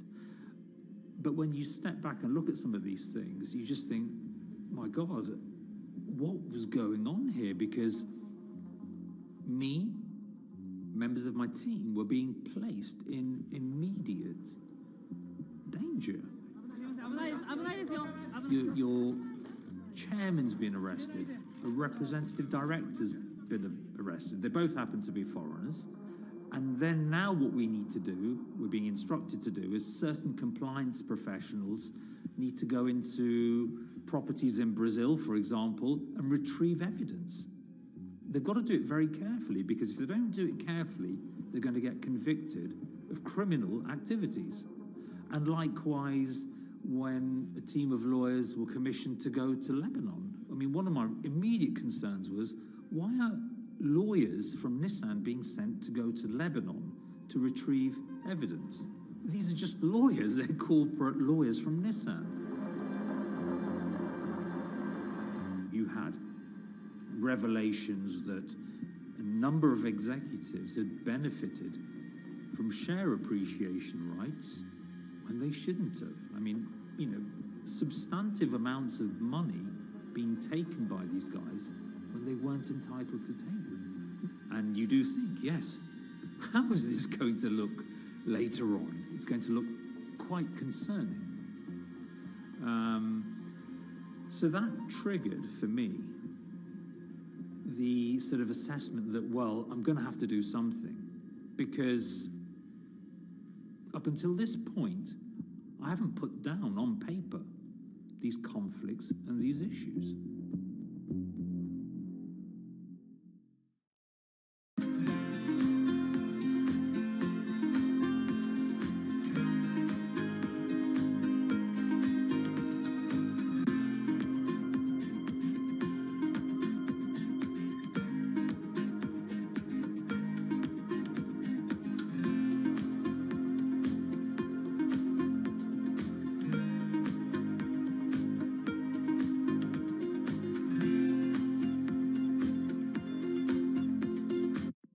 So Rav Pasi makes a fateful move. He writes this letter to the board listing every suspicion he has in great detail, backed up by evidence, backed up by memos, of why this internal investigation had serious problems. He sends the letter to the board and it's crickets. He doesn't hear much of anything. Nothing happened thereafter. Nothing at all. Just like it just gone into a black box. And he began to suspect that there was a desire even at the... Within 3 days of me submitting that to the board of directors, that letter to the independent board of directors, I was removed from the Goan Executive Conduct Matters. I was then told that I could not attend board meetings anymore. And up until that point, I had attended every single board meeting. I was then also told that after 8 years of being in Japan, I'd be going back to the UK. It eventually transpired that I'd be the VP of Projects and Transformation, managing a team of 3. So you can imagine what this feels like at this stage.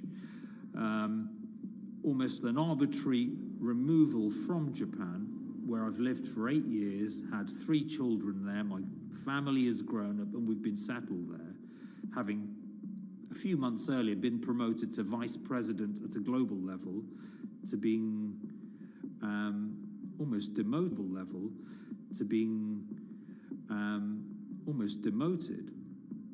So Pasi was essentially being reassigned to get him as far away from the internal investigation as possible, and also to a certain extent in retaliation to some of the issues that he brought up regarding the internal investigation and Harinada. What happened to Rav Pasi can be seen as a series of corporate humiliations. I mean, first of all, his immediate responsibilities were taken away from him. Eventually, he lost, the coveted general counsel title. But it didn't stop there. Toward the end of his stay in Japan, Rav and his wife were convinced that they were being followed. During that period, I'd noticed that whilst driving my car, I'd have other cars following me. First time I noticed this was around mid-March, and I was driving, I can't remember where I was going, but this grey van, small van, just literally started following me. And I noticed that there was somebody in the car taking pictures. And lo and behold, we were absolutely being followed either by people on foot or other individuals, 2 or 3, normally 2 burly men in a car, different cars at different times, following us around.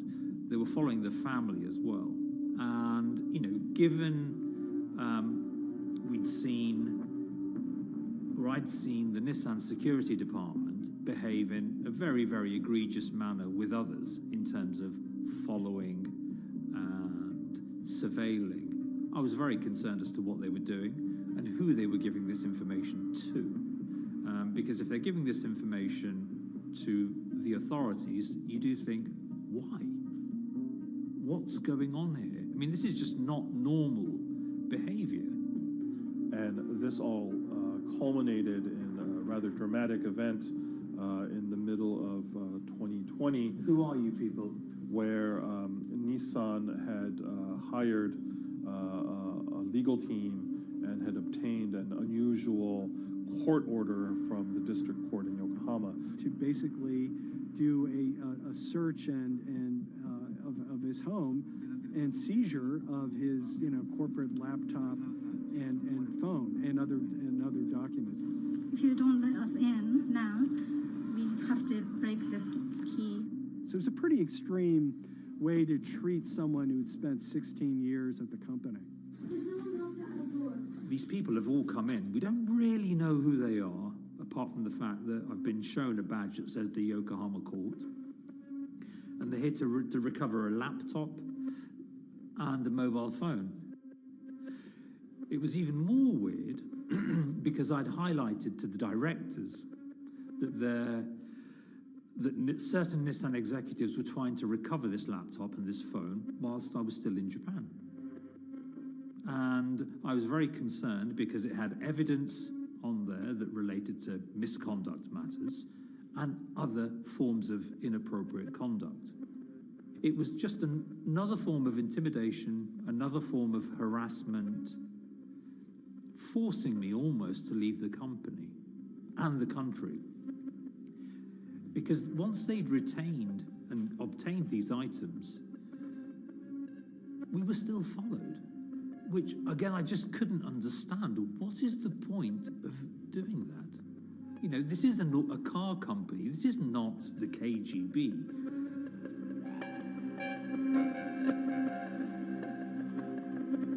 I think it's fair to say that Rav Pasi didn't have full battlefield awareness of all the intrigue going on at Nissan. I mean, Hari Nada is interesting because he's both charismatic and charming, and one of the most brutal corporate infighters one could ever run across. This is a confidential company email, right? You should not have this. If he had fallen into line, he would probably still have his job at Nissan, be paid very well, and continued his work. A career that he spent 16 years building at Nissan is irretrievably broken. It's been smashed to smithereens. He and his family paid a huge price, certainly. But in terms of being able to sleep at night, I think, he's come out ahead. I highlighted issues to the highest levels of the company so that they could be dealt with appropriately by those in charge. There was no response to those, and there was retaliation against me. What's really profound, like absolutely profound, is that none of your colleagues, I mean people who you have known for years, forget it. Yeah. You're on your own. Yeah. And you got to be ready for that. You've got to be ready for that. If you take it on anyway.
This is the awful truth.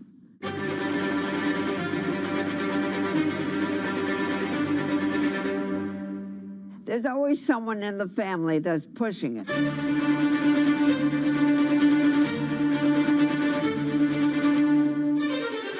This lady does not deserve to be taken advantage of, especially at your age with your own grandchild. Yeah.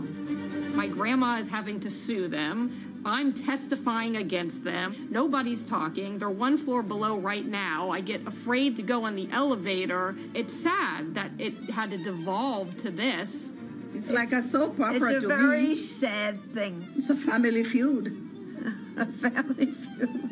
Here's a family that, on paper, you would think has the wealth that so many people seek, yet at the end of the day, it seemed to sort of rip everybody apart.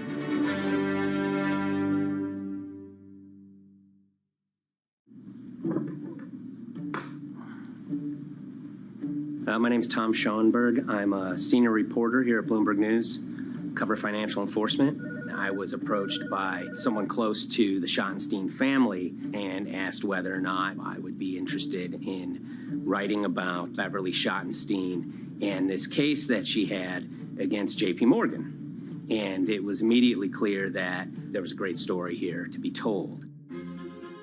So I started just, assembling all sorts of documents that the family made available to me. That included a diary that Beverly had begun writing when she started having suspicions about what was actually going on with her money.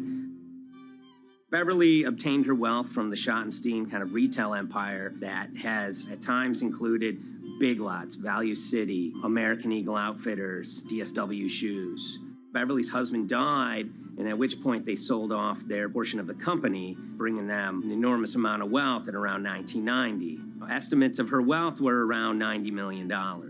She, for many years, had that pool of money being managed by outside advisors. Her grandsons in the late 2000s had both graduated and were becoming financial advisors. She gave them a little bit to work with, and over time, her grandson, Evan, became the trustee of her entire estate. Managing sort of family money is not a conflict. In fact, some ways in wealth management, it's kind of how you get your start. It's kind of the seed that you need to sort of get going in the business. But Beverly started having suspicions that something was wrong probably in around 2016. Well, there were suspicious things, but taken separately without everyone talking about their own experiences, it was hard to really put it together. She had written a check to her caretaker, Dawn, that bounced. So she went down to her local Chase branch to sort of find out what was going on. She wasn't getting paper statements in the mail, so she asked them to print out a number of her statements having to do with her checking account and her credit card account. So we went to the bank and asked for the statements. And she got a whole year and going through all of them, page by page by page. And it was there she saw all sorts of charges that she said she didn't authorize or didn't know about. I was becoming very, very suspicious. I was starting to look in the money part, and that's what bothered me more when I saw that money was going, and I was not a big spender. Around the same time, Dawn, she starts noticing Beverly's son, who lived in the condominium below her, came up with Evan with a shredder and started grabbing papers in her office area, including some with JP Morgan letterhead, and just started sitting at the kitchen table, just shredding documents over and over. Yeah, they came in one morning. They used to do it in the back. Through the back door, and they brought the shredder inside. And then they went in the drawers in the office and took out all the papers, and they started doing it. I was very suspicious because I know you don't go around and destroying papers.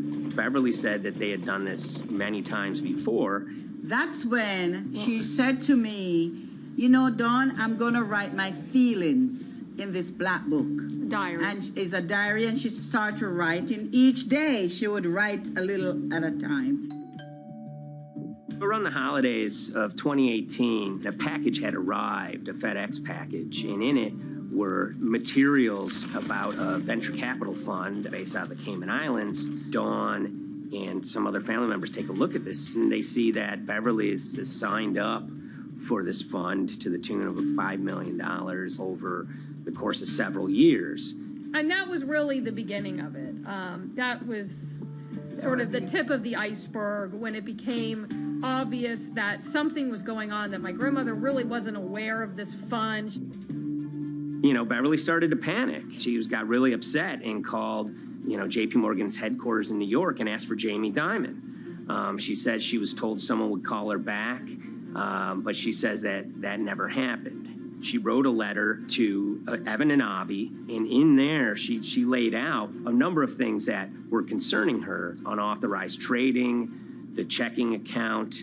She had about $1 million worth of jewelry in a safe deposit box, and that her son Bobby had the key to that box, and that jewelry had gone missing. All this was kind of packaged in this, 5-page handwritten amendment to a will and trust. There's such an evolving narrative about why the jewelry was taken. The only truth we really know is that the jewelry is gone. But why it happened, there have been a lot of different stories. You just don't take your mother's wonderful things and hand it out. And they emailed that note to J.P. Morgan to seize all activity on her account. And it ended up setting off a firestorm after that. As soon as they got this email that there was a cease and desist and that she wanted to send her money and change brokerage firms, they were actually vacationing one floor below downstairs. They're there right now. The next day, Beverly's in her place. The granddaughter's still in her place visiting. Dawn is there, and up comes Bobby kind of barging through the door. And he's screaming about what was sent to the JP Morgan. They're now investigating them. And he's furious, takes his mother and sort of puts her into a chair, gets pen and paper, and she says physically forced her to write a retraction letter. They were pushing me around. It was a scary time. I was really afraid too. I had to take her to the doctor, and she did an x-ray because she was in so much pain. The locks had to be changed. The phone number had to be changed. I really thought we were going to have to hire guards to be outside just for protection. Oh, it was terrible. Horrible scene. Beverly brought her case before the Financial Industry Regulatory Authorities, usually known as FINRA. It took several months of hearings. She sees all sorts of transactions that's going on, hundreds of them that she claims that she never knew about, never authorized, but yet were logged in JP Morgan's files as having been direct requests from her. That included the sale of a large amount of Apple stock worth several $1 million, as well as all her stock in Big Lots. Over the course of their time with JP Morgan, Evan and Avi were making all sorts of trading on her account that was generating millions of dollars in commissions for themselves and the bank, yet she was not sort of getting any of the type of gains that you would expect sort of an $80 million account in a bullish market to be able to get. They issued a ruling entirely in her favor, finding that her grandsons, as well as JP Morgan, they were liable for violating their fiduciary duty, misrepresenting themselves, and they also found that the bank and her grandson, Evan, were liable for elder abuse. Evan and Avi, they were fired from JP Morgan. They issued an award of about $19 million. I reached out for comment, and JP Morgan emphasized that Evan and Avi were no longer with the firm and that their actions do not represent the sort of values of the bank. I reached out to Evan and Avi, heard back from their lawyer saying that, they disagree with the law and the facts that FINRA kind of used to decide the case against them and are seeing if they can have it withdrawn. Her son, Bobby, wrote her a letter, said his sons weren't criminals, and he also admits to taking her jewelry. And he says he needed it to pay off some bad business debts he had. They never once came up to say, I'm sorry. If there had been an apology and some acceptance and asking for forgiveness from my grandmother, I don't think we'd be in the position that we are now. Since the piece came out, we've received dozens of messages from people, many of whom are telling their own sort of personal tales of, kind of financial advisors gone bad, or family members who got control of an estate and abused, those within. It seems that it's really resonated with a lot of people. I keep, hearing a lot of feedback about Beverly and how, a lot of people feel she did the right thing. You're never too old to stand up for yourself and try to right an injustice. She was adamant that she wanted to stand up for herself, but at the end of the day, they did wrong. It's a painful life lesson. Beverly taught them that you don't mess with grandma.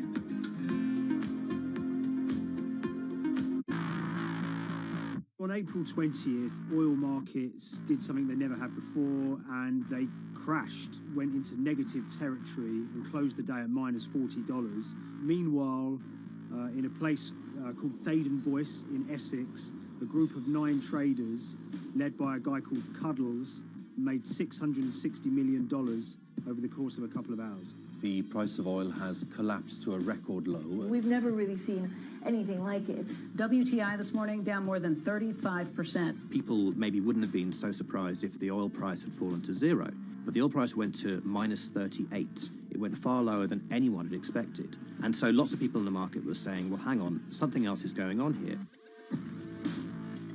A couple of months later, I started to get wind through a kind of network of sources that a tiny firm in the outskirts of London had made a huge amount of money that day and potentially had some part to play in what happened. The information we got was that 9 traders at Vega Capital London had made in the region of $660 million in one day. As a group, I think they made as much money in one day as Apple makes from its international sales in one day. I mean, it's an insane sum of money. Did they pull off a fantastic trade? Did they predict the way the market was moving and get it absolutely right? Or was there something else going on, and had they actually done something that breached market rules in a bid to sort of push the market? And that investigation is ongoing.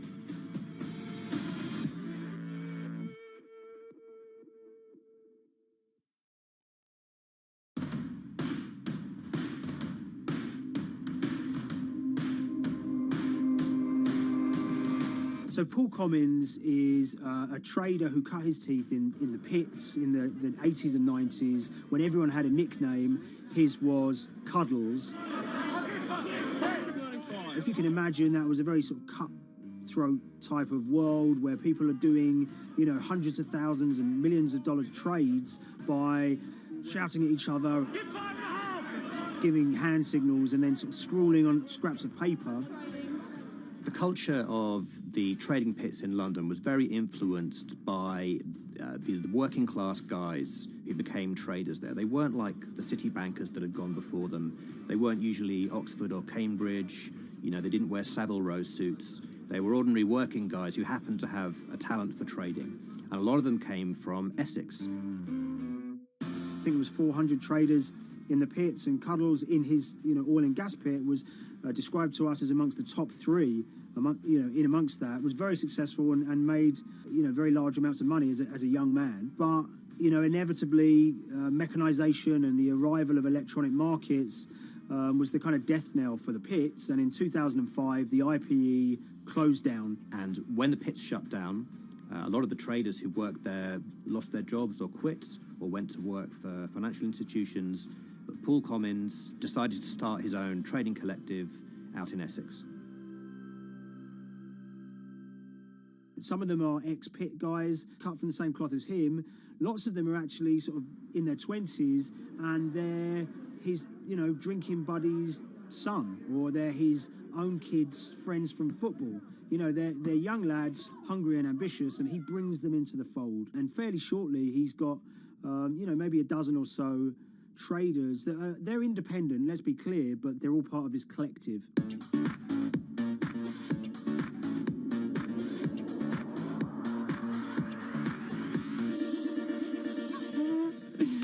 Yeah, I'll let Liam deal with Essex.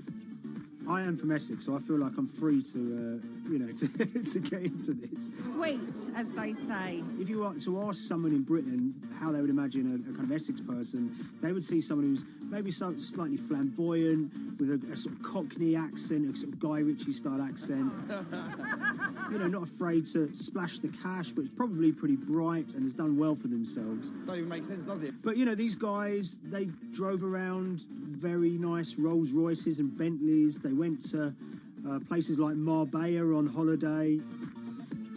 Baden-Boyce is a very wealthy place. You have to have considerable income to be able to afford to live in that village. It's a really nice place to live, and it's 20 minutes tube ride away from the city. Earlier in the summer, we have this lead, which is that there's this tiny firm called Vega Capital London, and they were the biggest winners from the biggest oil crash in history. Anyone that covers markets is going to be surprised about that. You're thinking your BPs of the world or your Glencores, but there's this tiny firm. And one of the big challenges that we had was actually finding out who worked with Vega Capital. It wasn't immediately obvious, and at first we had absolutely no idea. If you go to the Vega Capital website, it says it's under construction. If you do basic online searching, it's very difficult to find anyone who's publicly connected to the company. So inevitably, we're incredibly curious at this point. Like, who the hell are these people? The more reporting we did, the more it became clear that this group were connected socially as well as professionally. They went to weddings together, they played golf together, they would go on holiday together. We found out that a number of them were members of the West Ham Supporters Club in London. A few of them started companies together, so you could see all the connections between them and start to see a distinct group emerging. And it really just was this kind of shock that, this wasn't just like a hedge fund or a firm you'd never heard of. This was actually a group of buddies who all had the same experience on this day and had all made a huge amount of money. So if you're an oil trader, there's a number of different ways you can trade, and probably the most popular is WTI futures contracts. And it's basically a contract that says, I'm going to buy 1,000 barrels of oil from you at this point in the future, or I'm going to sell 1,000 barrels of oil to you at this point in the future. It's actually just a financial contract to gamble on to predict whether oil is going to go up or down. On the 20th of April in Essex, there had been signals for a while that this was going to be an exceptional day in oil markets. And we know that some of them arose early and started their trading in the early hours of the morning while it was still dark outside. Essentially what they were doing is buying contracts that gave them an obligation to buy oil at whatever the price ended up at 2:30 p.m. So they're basically placing a bet that oil was going to fall throughout the day. But they're simultaneously selling lots of oil as well. And whether they make a profit and how much profit they make is the difference between what they buy the oil for and what they sell the oil for. Now, of course, we now know throughout April 20th, the price dropped and dropped. So this is going very well for them. They are committed to selling oil at these prices, and the prices are continuing to fall, which means they're going to be able to offset it and buy oil at cheaper at the end of the day. Now, once it gets to kind of 1:30, 2 p.m., that's when things start to get really interesting. Suddenly there's a kind of influx of buyers and sellers, as desperation increases in the market and trading volumes go up. Now at 2:08 p.m. exactly, something bizarre and unprecedented happened, which is that oil passes into negative territory. And it fell to a record level of minus $38. We've never seen anything like it, period, in terms of the contraction of the global economy. That huge gulf between what they were buying the oil for and what they were selling it for enabled them to make more money than they ever thought possible. So their profit was the difference between minus 37 and all of these positive numbers on every contract they sold. The price of crude briefly hit minus $37 a barrel. For one group of traders operating from a small office, it was a very, very profitable day. It's important to remember this had never happened before in the history of oil trading. No one could have predicted it. I can't think of another example of where you enter a trade and you get paid on both sides. You get paid both to sell and to buy. It's unthinkable. One thing we know about the Cuddles Trading Arcade is that they were very comfortable taking large risks. And, you have to be clear, this was a large risk. Yeah, we spoke to oil traders, both people that know these guys and people that don't, and they all say that this is, incredibly risky. And that's actually what stops a lot of oil traders doing trading like this. They simply aren't willing to stomach the risk. But Cuddles and his friends were. So when the kind of final calculations came down, the group of the 9 most profitable traders made $660 million or thereabouts between them. I mean, if you can imagine, I think 3 or 4 of them made in excess of 100 million each. One of the astonishing things about this trade is that 2 of the individuals who made more than $100 million in a single day were in their 20s. One of them was 22 years old. Only a few years earlier, he'd been posting on his social media about doing teenage stuff with his mates in town and going to see girls and rap music.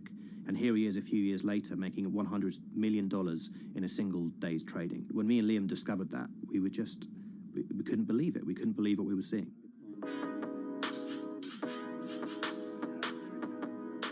Oil trading is a zero-sum game. Anytime you're making money as an oil trader, someone else is losing it. Amongst the biggest losers were the investors in this Chinese fund, Crude Oil Treasure Fund.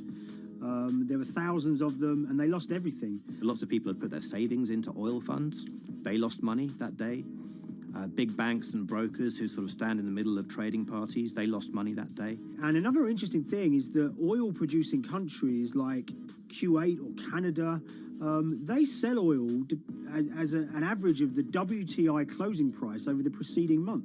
So the fact that one of those numbers in that average was minus 37 meant, if you can imagine, countries like Saudi Arabia and Kuwait potentially lost a couple of dollars on every single barrel of oil they sold that month. Vega Capital's traders made such an extraordinary sum of money that it was inevitable there would be some scrutiny of what they did. But it wasn't just the sums of money they made.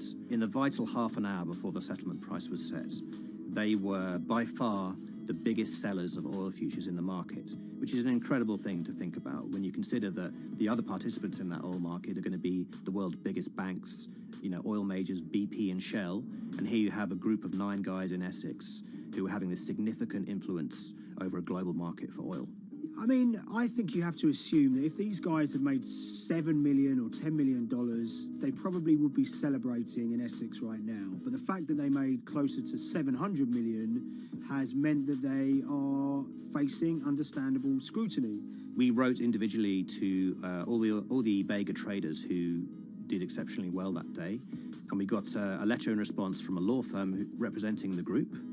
And the law firm was at pains to point out, number one, that they haven't been accused of any wrongdoing, that they all traded independently and separately, and they'd basically all made up their own minds that this was what was going to happen in oil markets based on publicly available knowledge, and decided to execute this trade.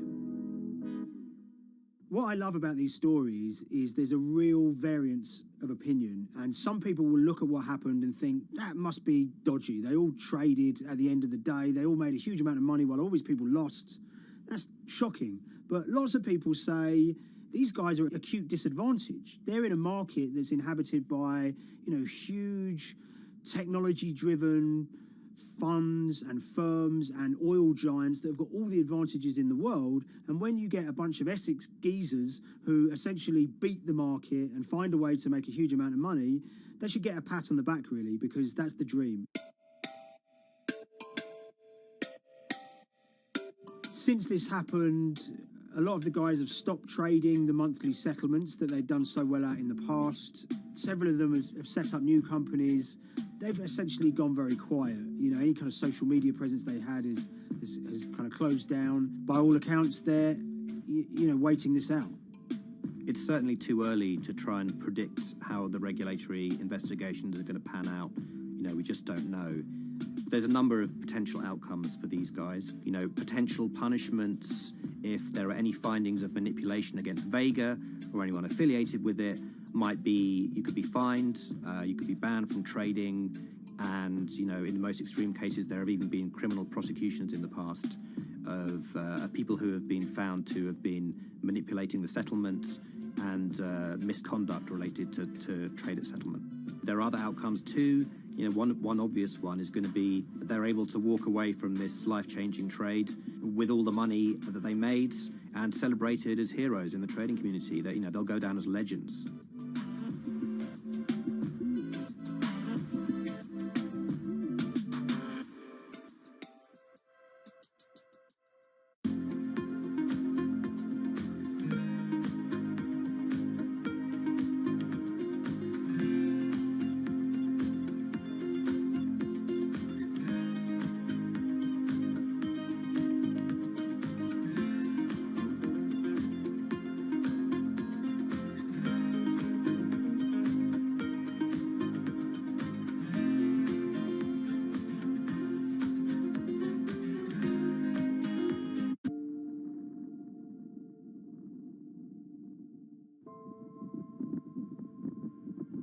It's very important, given the nature of the climate crisis right now, for the general public to have an understanding of what progress is or is not actually happening. And I think many readers right now, they'll see these hundreds and hundreds of companies making these big, bold climate claims.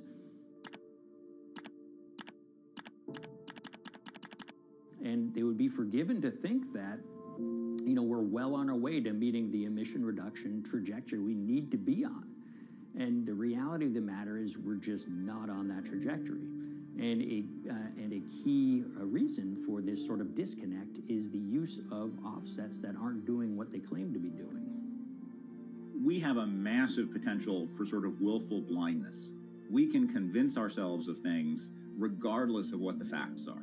And so that's what tends to happen in these cases. It's not that anybody is setting out to commit climate fraud.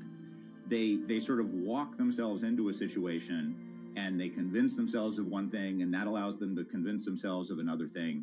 But at the end of the day, they're doing something that makes no sense at all.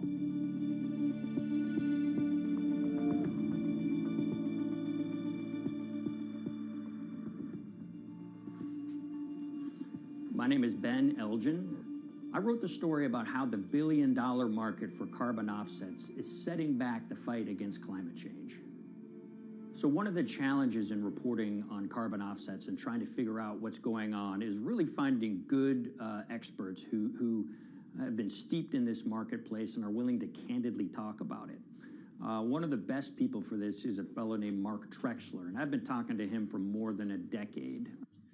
My name is Mark Trexler. I've worked in climate change for the last 30 years. I was actually hired by the World Resources Institute in Washington to work on the first carbon offset project in 1988. In terms of defining a carbon offset, one of the beauties, so to speak, of greenhouse gases, sort of the silver lining of greenhouse gases, when you put up a molecule of CO2 into the atmosphere, it can be anywhere in the planet in 7 days. And therefore, if there's an option to reduce emissions on the other side of the planet, and you can do that very cheaply as compared to doing it in your factory, for example, then why not pay that person, that factory on the other side of the planet to reduce their emissions? Then you are, in a sense, offsetting CO2 your emissions, and the atmosphere doesn't really see your emissions anymore. So carbon offsets have been around for quite some time, and they were actually key with these international climate agreements, such as the Kyoto Protocol, which mandated the wealthiest countries reduce their greenhouse gas emissions. The treaty was signed on the 11th of December, 1997. Decided. The business community in general saw carbon offsets as a huge opportunity to comply with whatever policies and measures might be coming down the pike on climate change much more cost effectively. We've seen a huge surge in companies making big proclamations about how they're going carbon neutral or zeroing out all of their carbon emissions. We're going to reduce our carbon footprint to net zero. Unilever is committing to net zero emissions. We can achieve a net zero emissions world. We began looking at these corporate claims of dramatically reduced emissions, and we noticed so many of these companies were using carbon offsets to achieve these aims. And as we began to look at the carbon offset projects themselves, what we found is that the environmental benefits claimed by these companies are not actually what they seem to be.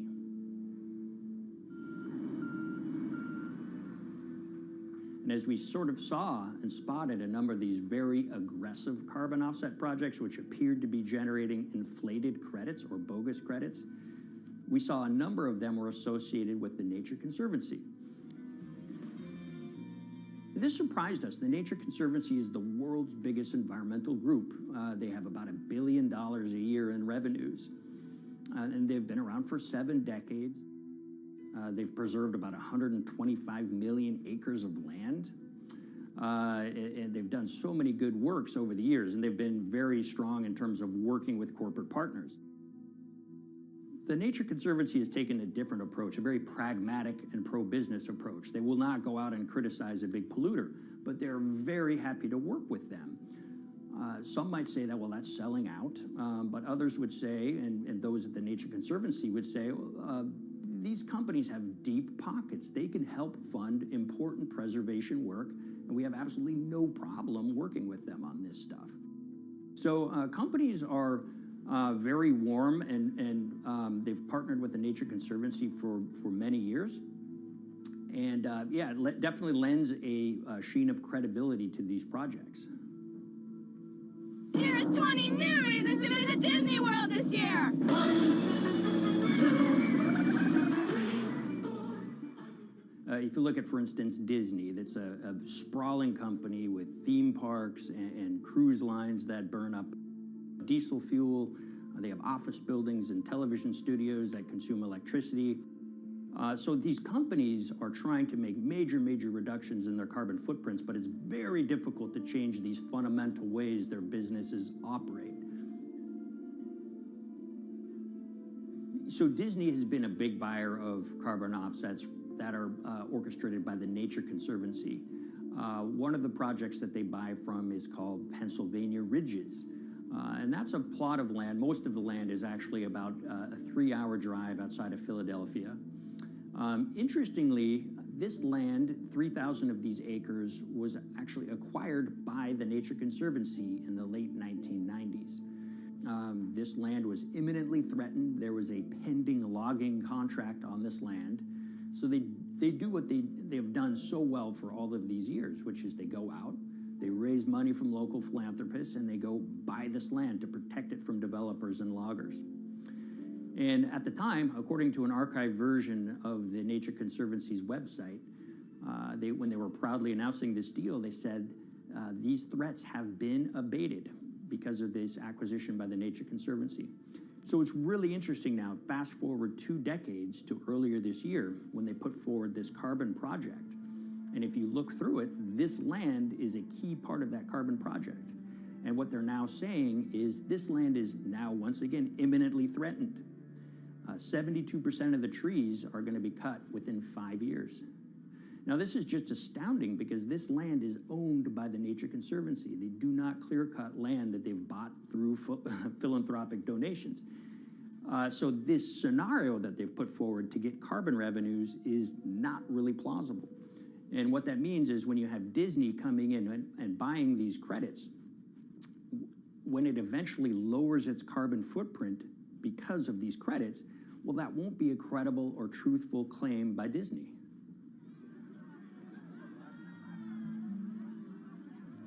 So this is an organization that truly understands the threat of the issue of climate change and is wanting to do its part to address this.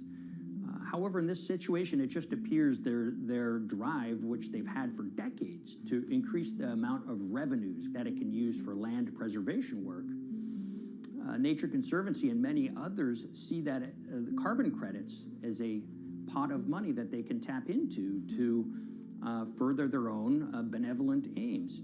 But unfortunately, what this has resulted in is claims of climate progress that just aren't really happening.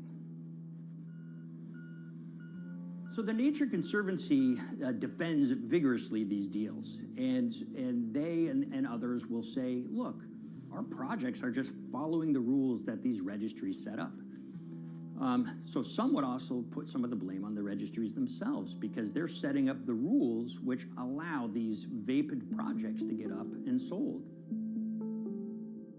So we've reached out to all of the companies we mentioned in this story, including Disney. They didn't want to be interviewed for this story, but they all told us that, look, we have to rely on the experts out there, and those experts, they say, are these carbon registries that have been set up. Most of these Nature Conservancy deals are set up and sold on this exchange. It's called the American Carbon Registry.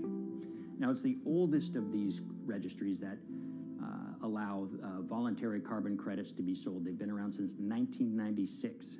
What these offset registries do is they set up rules, and any carbon offset project has to follow those rules. But there's this tension that's always there. If the rules are too strict, then it's going to be very hard for carbon offset projects to get up and running. So there's this balance going on where the registries want rules that attract projects, but they don't want it to be so strict where it will disincentivize projects from getting listed. One of the challenges with designing carbon offset systems is that there are normally two people at the table. You have buyers and you have sellers. And to some extent, you have policymakers, but you know, the buyers and the sellers are really the ones with the expertise, with the incentive to really participate hard, make a lot of things happen. And the challenge there is that both of them sort of want the same thing, or they're both happy with the same thing. They're happy with low-cost offsets and a lot of them, because that works for their business model. You end up, though, with nobody really representing the atmosphere, so to speak. Nobody's really representing the climate in those discussions. And so the policies end up biasing the whole system. And you end up in sort of a race to the bottom. And that's what we've seen happen. You know, when it comes specifically to the topic of carbon offsets, you know, I am a fan of carbon offsets in the sense that they can help mitigate climate change. They absolutely can.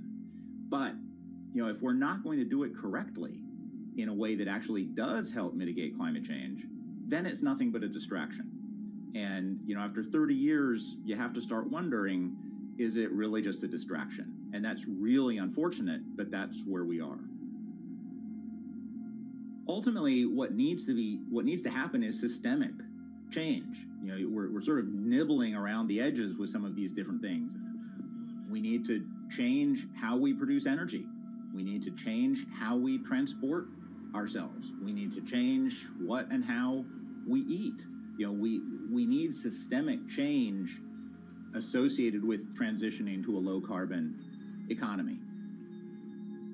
A lot of what we're doing today is not promoting systemic change. It's sort of trying to stick your thumb in the dike to preserve the current system. And at the end of the day, that can't really work.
the Hyperloop. There's a good chance you've heard the name by now. This is the Hyperloop system. It can take people hundreds of miles in minutes. The Hyperloop, a series of tubes that would transport people in pods at ultra-high speeds over long distances. This is a remarkable new form of transportation that can whisk people from city to city in a flash. 29 minutes from New York to D.C., 30 minutes from L.A. to San Francisco. For years, we've been seeing these futuristic, utopian renderings of some cross between a spaceship and a monorail. But lately, the Hyperloop is becoming much more real. Yes. It was surreal to be even sitting inside a Hyperloop, and just even more incredible to actually be like riding down a track in something that was nothing more than a crazy idea 6 years before. Companies all around the world have been developing and testing the technology needed to propel passengers at speeds of over 1,000 kilometers per hour.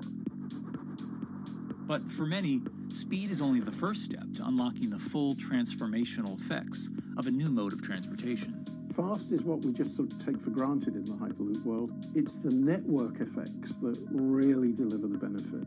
And that opens up a completely different scale of economic opportunity.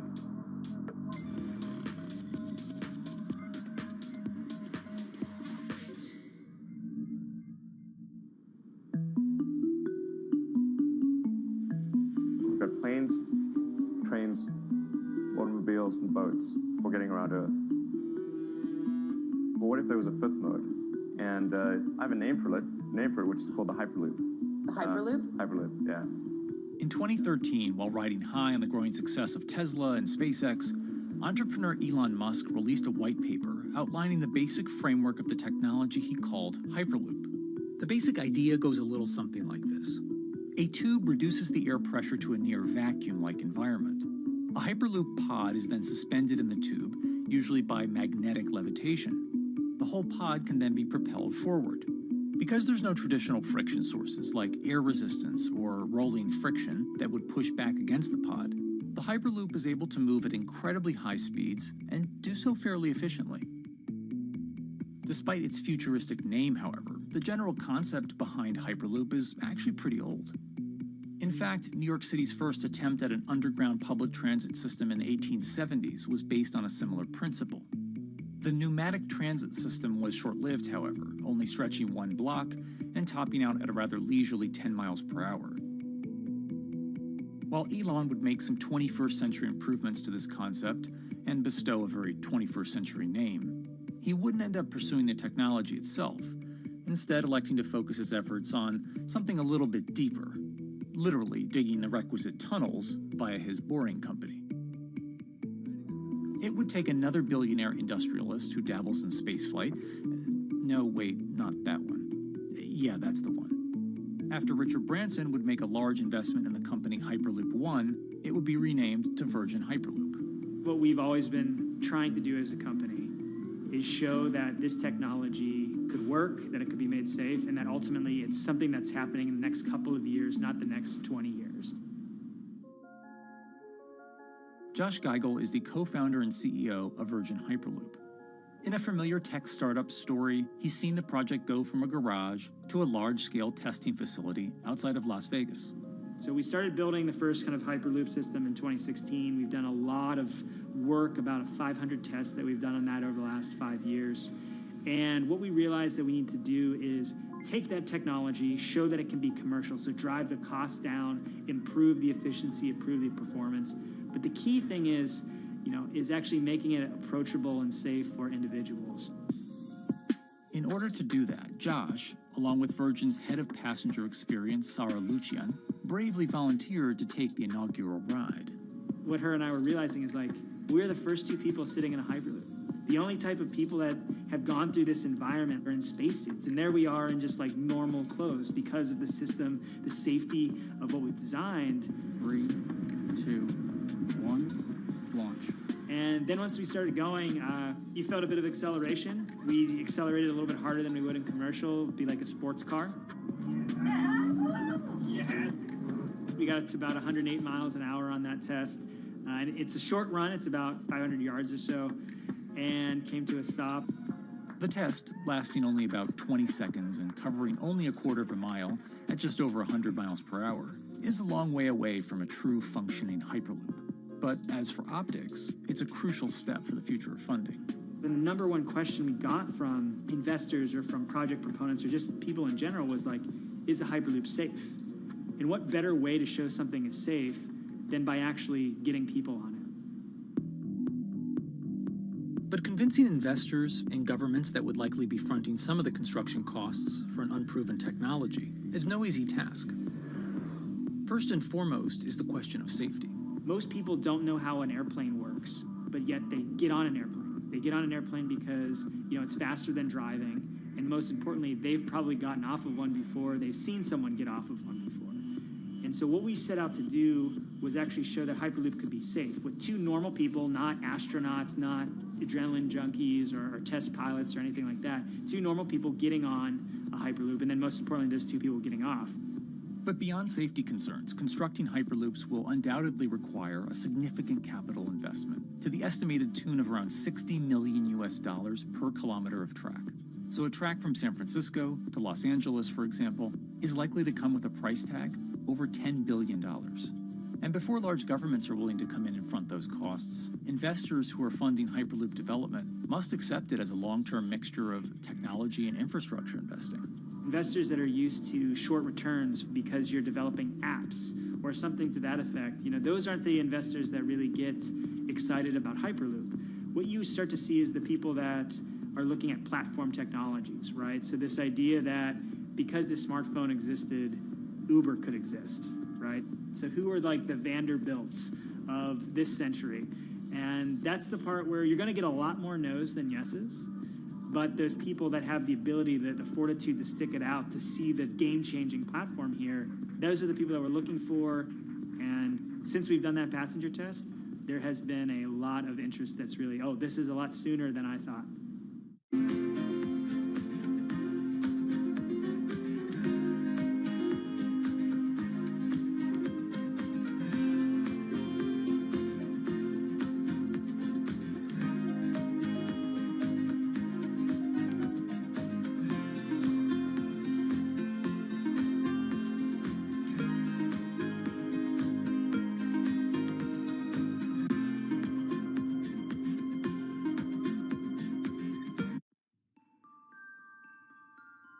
Envisioning the ripple effects of what Hyperloop could achieve, though, is fairly challenging at this stage of development.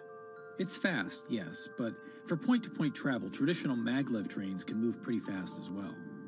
And outside of China, South Korea, and Japan, even those haven't seen much adoption elsewhere due to the high costs and questionable profitability. The Shanghai line in China, for example, loses around $100 million every year. Hyperloop companies, however, believe they can offer something different than traditional railway lines. My name's Alan James, and as far as I know, I'm the only guy on the planet who's written a government-level business case for 300 kmh conventional high-speed rail, 500 kmh maglev, and 1,000 kmh Hyperloop. It's fundamentally about moving people from where they are to where they want to go, when they want to make those journeys, and doing it in much smaller numbers. So pod designs for Hyperloop range from 12 to 28 seats, typically. Why are they small? It's because small enables the network to operate flexibly. And a great example of that is the east-west strategic route across the north of England, from Liverpool to Manchester to Leeds. So to get from Liverpool via Manchester to Leeds by train is just short of 2 hours today. It'll probably take you 2 hours driving as well in average traffic conditions. Net result is those three city regions remain three separate entities: Liverpool, Manchester, Leeds. There's very little commuting traffic between those urban areas. Hyperloop absolutely changes that from the ground up. Liverpool to Manchester is a 5 or 6 minute journey. Manchester to Leeds is also a 5 or 6 minute journey. What that effectively does is create a single supercity economy. In this vision, the Hyperloop acts a little more like a highway, where pods have fixed destinations and don't need to stop along the way. Meaning you can travel on a Hyperloop network from, say, Liverpool to Leeds, while the pod behind you travels from Liverpool to Manchester. And if that metro Hyperloop network is connected to other networks from the same location, you could travel from Liverpool to Paris or Liverpool to Amsterdam, all without making a single stop. For passengers, for business, for leisure, that is utterly transformational. For high-value freight and logistics, it's equally transformational. But critically, if you do a Hyperloop network at scale, you begin to deliver massively significant carbon savings too. A multi-regional Hyperloop network could become a replacement for both short-haul passenger and cargo flights and traditional ground transportation, both of which are significant carbon producers. One Hyperloop-connected distribution hub, perhaps at an airport that is predominantly used for international air freight, replacing maybe 10, 12, 15 distributed road hubs. It takes a lot of polluting and inefficient truck haulage off the roads. That itself means roads gain extra capacity. Hyperloops will still need to use electricity to both move pods and maintain the near-vacuum environment in the tube. Proponents of the technology believe that this can be done by using renewable sources, including a combination of solar panels and battery technology that could be used along the Hyperloop itself.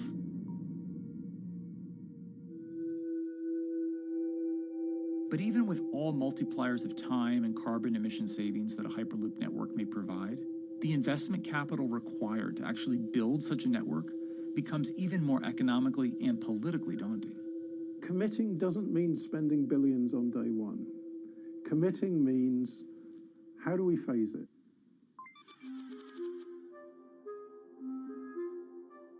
One company in the Netherlands is working to develop that technology, and perhaps more importantly, the international coalition needed to make the Hyperloop network a reality. So we are here in Europe's first full-scale Hyperloop test facility, where we can already prove every conceptual technology of the Hyperloop. This is Tim Houter, a co-founder and CEO of Hart Hyperloop, headquartered in the city of Delft. And while this testing tube might not seem as large as others, inside is a key technology to create the on- and off-ramp type infrastructure of a Hyperloop network. That is, a lane switch. That's something we can already test here. You can actually see it here, that the track is diverging from one track into two. That makes it possible to eventually split up the Hyperloop track in two sections. And in that sense, you can create a complete Hyperloop network that in the end will make it possible to travel, for example, over a whole continent. Take Europe, for example, with the same ease as you can now travel with a metro in a city. The nice thing about this magnetic levitation system that we've developed is that there's absolutely zero moving components in the track. So for example, if you have to do a lane switch, all you do is that the tube basically splits up, and statically the tracks also split up. And whenever the vehicle enters a switch, it either pulls itself to the right with its magnets, or it pulls itself to the left with its magnets.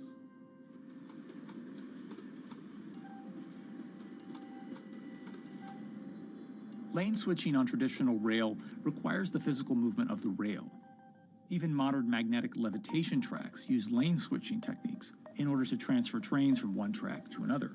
And this is a very crucial element, because this is the thing that limits the capacity and, in the end, the usefulness of the rail network. Because the moment that a track is switching, that means that at that moment you are creating an unsafe environment for the trains behind it. So you need a lot of space between trains. But in a Hyperloop, because you have no moving components in the track, all the vehicles can be much closer to each other. You can achieve a very high frequency and basically have your vehicles moving and merging in and out of the network very much like a highway. For now, though, Hart's physical testing has been limited by the size of their tube. Because the test track is only 30 meters long, they haven't tested this lane switch at speeds greater than 20 kilometers per hour. However, the company is working to build a new test site where it plans to increase that testing speed to 300 kilometers per hour. We're now in a phase where we have proven most of the most important technologies in the test facilities that we already have. And we have also demonstrated the viability and the feasibility of a network. If you look at all the subsystems that it consists of, most of those are proven systems, already demonstrated in lab conditions. So we don't really believe that the technology itself is going to be the biggest challenge. Because for all Hyperloop companies out there, actually building a Hyperloop system requires more than just a good product. We're talking about the safety aspects, we're talking about integration into the environment, we're talking about the social aspects. Do people feel comfortable traveling in such a system? So it's about all these different aspects, and the complexity is really getting all the different stakeholders that are relevant and that do need to contribute to bring this to market, to get them all following the same roadmap.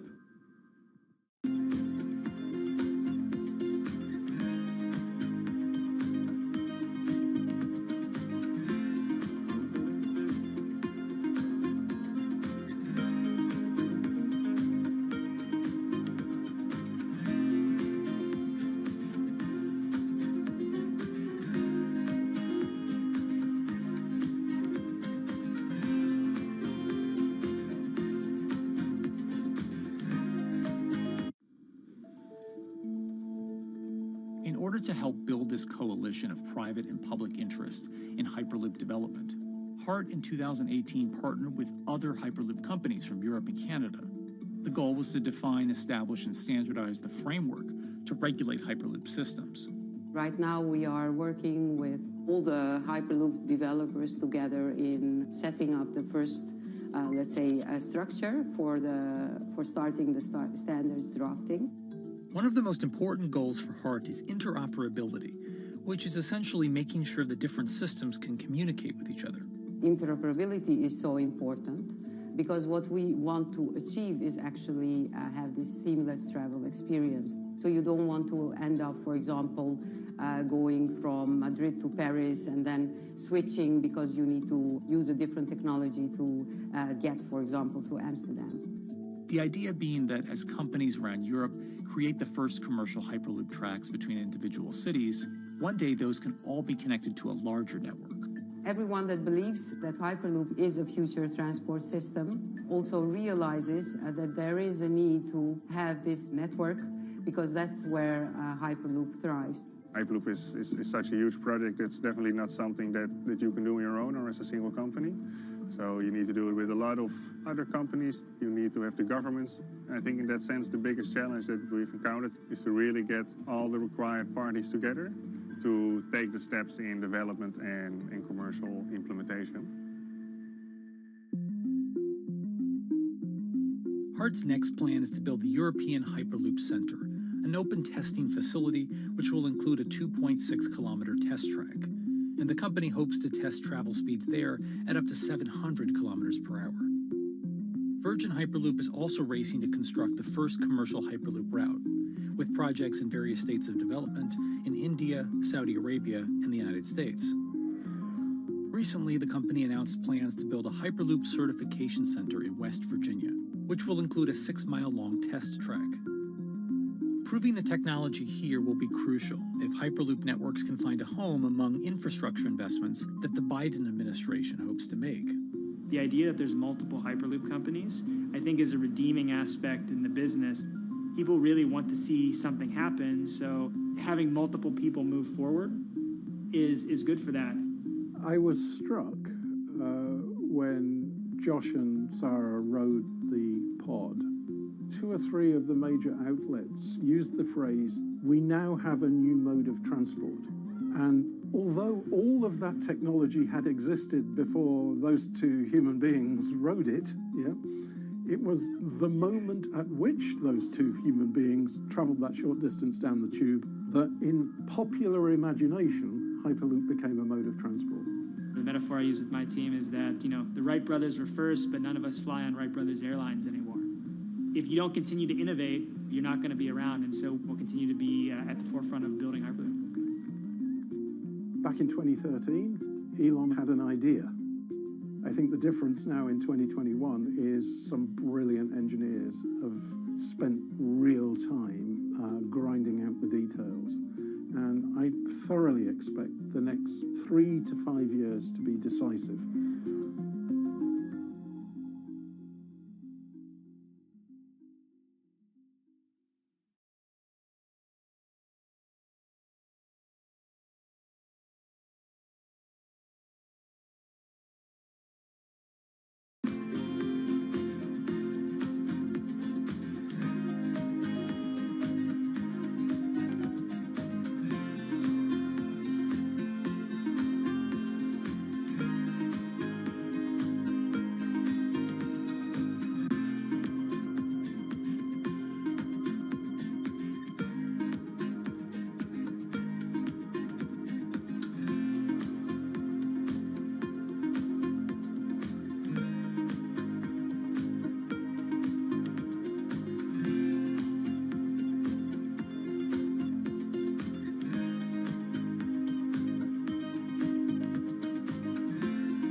This week, how hydrogen can transform our energy usage. We'll look at why the universe's most abundant element could be a game changer in the climate revolution. Hydrogen technologies are not new. They are used in other sectors. We use them in space, on our rockets, and we don't need the laws of physics to change to be able to use hydrogen on our planes. From iron ore to green hydrogen, one of Australia's richest men tells us about his pivot to sustainable energy. Let's take action. It's practical, it's implementable. Let's do it now. Plus, the hydrogen revolution. We'll speak with the CEO of Italian utilities firm Snam about his new book and how green hydrogen could be competitive within 5 years. Costs are coming down and people are waking up to the fact that it's the only way to decarbonize certain sectors. From Bloomberg's global headquarters in New York, I'm Kaylee Lyons, and this is Bloomberg Green.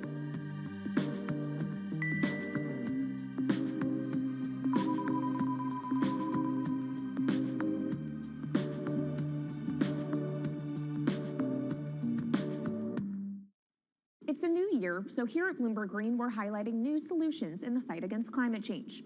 And one of those is as old as the universe itself, hydrogen. It's the simplest element around, but could well be a game changer when it comes to turning around our dependence on fossil fuels. Today, hydrogen is used in the chemicals industry to produce petroleum products. It's also starting to be used in steel production, an industry under a lot of pressure to decarbonize. But it has far more uses as well, from powering cars to heating our homes. And Bloomberg New Energy Finance sees a seismic shift in the sector in the next 10 years as green hydrogen squeezes out dirtier alternatives. So-called gray hydrogen dominates today. But as renewable electricity gets cheaper and more accessible, so will green hydrogen.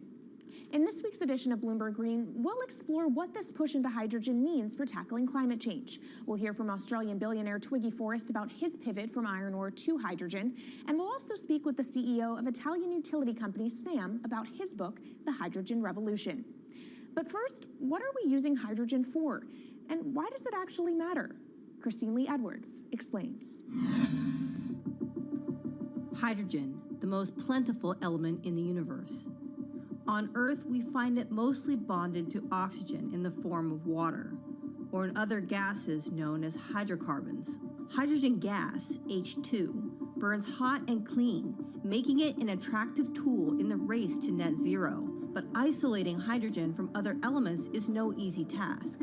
Today, the cheapest way to do this is via chemical processes that break up natural gas. This releases a lot of carbon dioxide.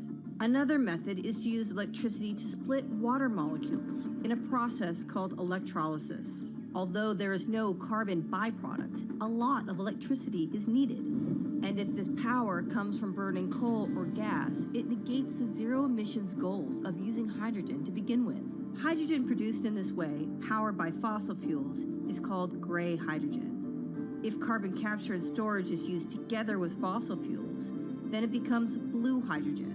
If nuclear power is used, it's called pink. And finally, green hydrogen is when it's produced via electrolysis and powered from renewable sources. This method is considered emissions-free. It's predicted that by the early 2030s, H2 made from renewables will be cheaper than that made from fossil fuels. But that hinges on the cost of electrolysis declining, which will be achieved through larger projects and an expansion of manufacturing. To be clear, vast amounts of H2 are already used today. Global production in 2018 totaled 117 million metric tons. This hydrogen is mostly used for its chemical properties, not as a source of energy, and very little of it is clean. Some sectors like steel could start using hydrogen for these chemical properties, replacing coal. Industries like cement and glass may also use hydrogen as a source of heat. Another advantage is its energy storage potential. It can be stored over long periods of time and used when more power needs to be added to the grid. It also could hold an advantage over batteries in heavy transport and shipping. The promise of hydrogen for energy has been around since at least 1874, when Jules Verne wrote about it in his book, The Mysterious Island. But the future of hydrogen will depend on policy. Countries with net zero targets, carbon pricing, and hydrogen strategies with investment mechanisms are likely to see the highest H2 demand.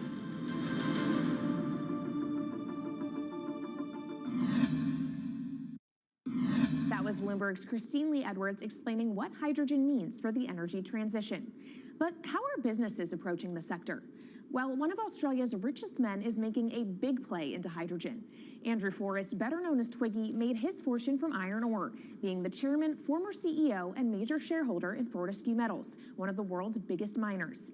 But after having made over $10 billion in profit from the metal in the last fiscal year, Twiggy wants to transform Fortescue into a clean energy company. He's been scouring the planet in search of investment opportunities in hydrogen and renewables. The firm plans to allocate up to 10% of its annual profits for green energy investments and is exploring projects across the globe, from Indonesia to Argentina. Francine Lacqua caught up with Twiggy Forrest. There's only one type of clean hydrogen, all the rest is dirty. Yeah. That is green. If you just say green hydrogen is clean, the rest is dirty, then you've actually nailed it. And, you know, anyone else who produces any other rubbish, any other argument, just look them in the eye and say, why is global warming accelerating if anything you're saying is true? And then you'll know, actually, it's greenwashing. Yeah, but there's a lot of greenwashing because I keep on being told it's a transition. We can't just, make the transition at a click of a finger. So what are we doing wrong? What can we do better? I don't remember the personal computer having to transition the typewriter. I really don't remember that. I don't remember the smartphone having to transition the pocket calculator and the old landline. You know, its transition line is complete rubbish. The lie got put to it 2 days ago when JCB, a really loved British company, every right for the country to be proud of JCB, and Fortescue, holding a bit of a similar reputation, fantastic track record, everyone's been super well from Fortescue, huge balance sheet, super strong.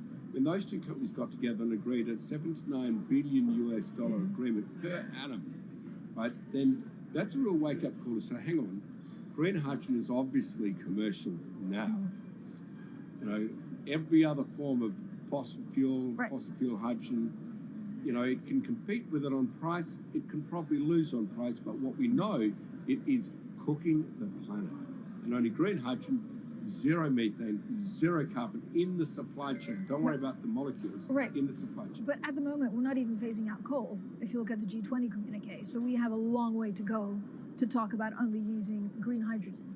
Yeah, so look, I have a call, which I'd like to make now, that the world should not fund any more coal-fired power stations, coal mining projects, ever. We should wind them down as quickly as possible because they are cooking the planet just like grey and blue hydrogen is cooking the planet.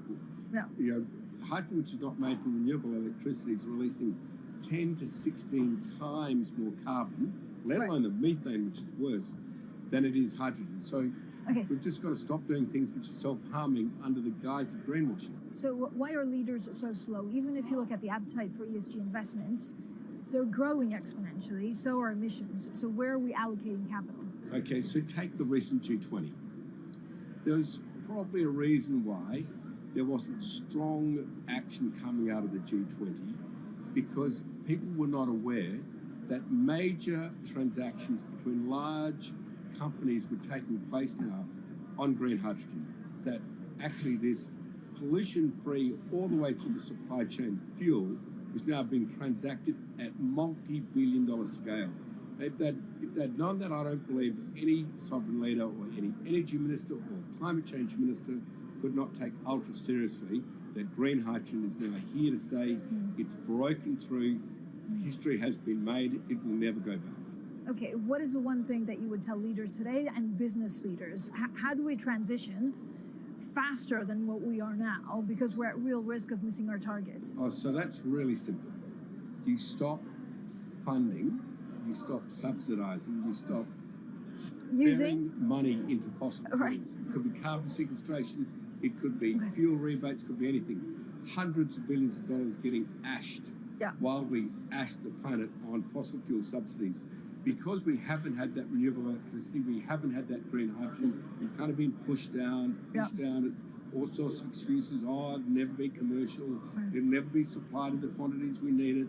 You know, blah, blah, blah. Now we know, let's take action. It's practical. It's implementable. Let's do it now. Okay, if we do it now, is there going to be a shock to the energy system? Is there going to be a shock actually to economically? And is it worth, not talking about transition, just going from A to B? Yeah, it's a fantastic question. A to B is the solution. Let fossil fuels do what fossil fuels do. Just burn their coal, burn their oil, burn the gas. At least they're pumping up carbon and methane into the atmosphere honestly. Well, not that honest because they don't measure methane, which is 90 times worse than carbon. But at least the carbon is being done honestly. Encourage the green hydrogen sector to come in really fast. Okay, it's there. There's renewable power all over the world. We now know how to make electrolyzers much cheaper, like 25% of the original cost. We know how to do that now. We don't have an excuse to get into it. Does it need to be cheaper than oil and fossil fuel for it to be viable worldwide? Well, right now it is. Okay, so let's just swallow that bit of financial data. Right now it is cheaper, and it's getting more cheap. It's the only fuel you know Mr. Force, which is declining in value. You don't have enough of it, right, to power the world? Yes. That's only because we haven't had policies to support it. If we had policies to support it 5-10 years ago, it would be everywhere. You'd see the global warming budget start to come down. Now, we've got 5 or 10 years to make a huge difference. I need policy leaders all over the world to appreciate now, okay, big business is transacting with green hydrogen in multi-billion-dollar agreements. We now know it's here and it's here to stay. Let's spread it everywhere. Coming up on the program, the hydrogen revolution. We'll speak with the CEO of Italian utility firm Snam about his new book and why he thinks green hydrogen will be competitive in just 5 years. Plus, how are airlines working to become more sustainable? We'll look at how Airbus plans to step up in the climate fight. This is Bloomberg Green.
Bloomberg's world headquarters in New York, I'm Kaylee Lines, and this is Bloomberg Green.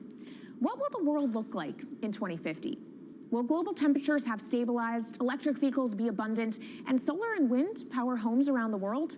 According to Marco Alvera, the CEO of Italian energy company Snam, that vision of the future could be a reality. And he says that hydrogen will pave its way. As he tells it in his new book, The Hydrogen Revolution, Alvera's moment of reckoning came in November 2018 when he tasked the Snam Scenarios team with studying how Europe could reduce its CO2 emissions to zero by 2050. Looking through the results of the study, Alvera said he was struck by how much hydrogen was in Europe's energy mix by that year. Beyond the abundance of hydrogen, the SNAM model also predicted that it would be the cheapest form of decarbonized energy for many sectors, and that it could be cheaper than today's prices for oil, coal, and nuclear power. Our Maria Tadeo spoke with Alvera at COP26. It's happening all very fast. We see the cost of hydrogen coming down a lot. Hydrogen will play a big role in the energy mix. I don't know if it's going to be 15 or 25% of a fully decarbonized energy system, but it's going to be big. Costs are coming down, and people are waking up to the fact that it's the only way to decarbonize certain sectors, so-called hard-to-abate sectors. And you say it's the only way and the costs are coming down. Where do you see prices moving? Because a lot of the reticence at times has to do with the pricing, that some argue, well, it's still not the cheapest option on the market. So when I was first working in hydrogen in 2004, it was costing $1,000 per megawatt hour. 2010, $600. Today, $100, and we see it going down to $50 in 5 years' time, and to going down to $25 per megawatt hour in the next 10 years or so, which is a quarter of where it is today. That's really because renewable energy, and we're talking green hydrogen here, renewable energy costs are falling, but the cost of making the electrolyzer, which is the kit that you use to convert solar or wind energy and water into hydrogen, the cost of this kit is falling a lot because it doesn't really exist on an industrial scale. So as we build up capacity, we industrialize it, we standardize it, and we squeeze costs out. That's really the cost trajectory. And for that, of course, you need demand, however, for governments and also institutions to kind of buy into this idea that it is the future and we want to invest and create infrastructure. What are they telling you? When you speak to governments, when you speak to officials, are they keen on this? They're very keen. So the Department of Energy shares our view in the States of getting to below $1 a kilo, which is $25 a megawatt hour.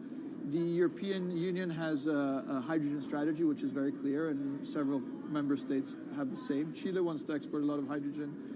China's big on hydrogen. Australia's very big on hydrogen. Japan is blending already hydrogen. So I would say the world is now really focused on this because it's the only way to store energy for a long period of time economically is to convert it into either a liquid or a gas. And of course, you talk about the price, but the other big component is the volume. You know, how big can you go? Where do you see that on a time scale? So wherever it's sunny or windy, you can produce very cheap hydrogen eventually.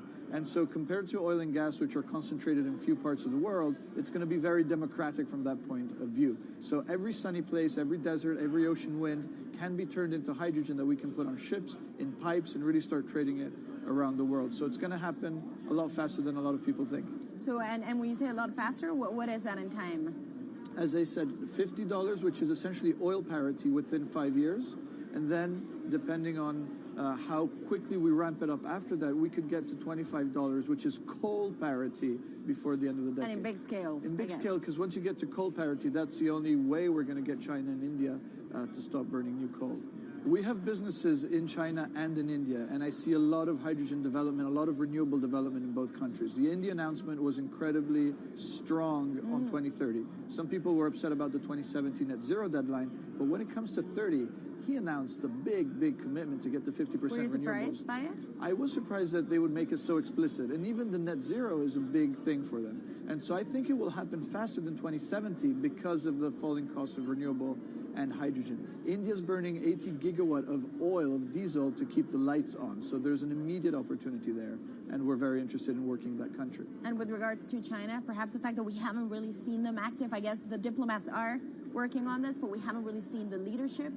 It's going to be technology, it's going to be industry. I think China has committed to a net zero, which is very important. At the G20, China was clearly behind the 1.5 degrees. So I think a lot has been achieved between the G20 and COP, and I think what's really important is to see in the coming years how quick. It's in our hands to make part of this happen in 5 years, or it could otherwise happen in 15, 20 years. It's about building the project. The capital is there.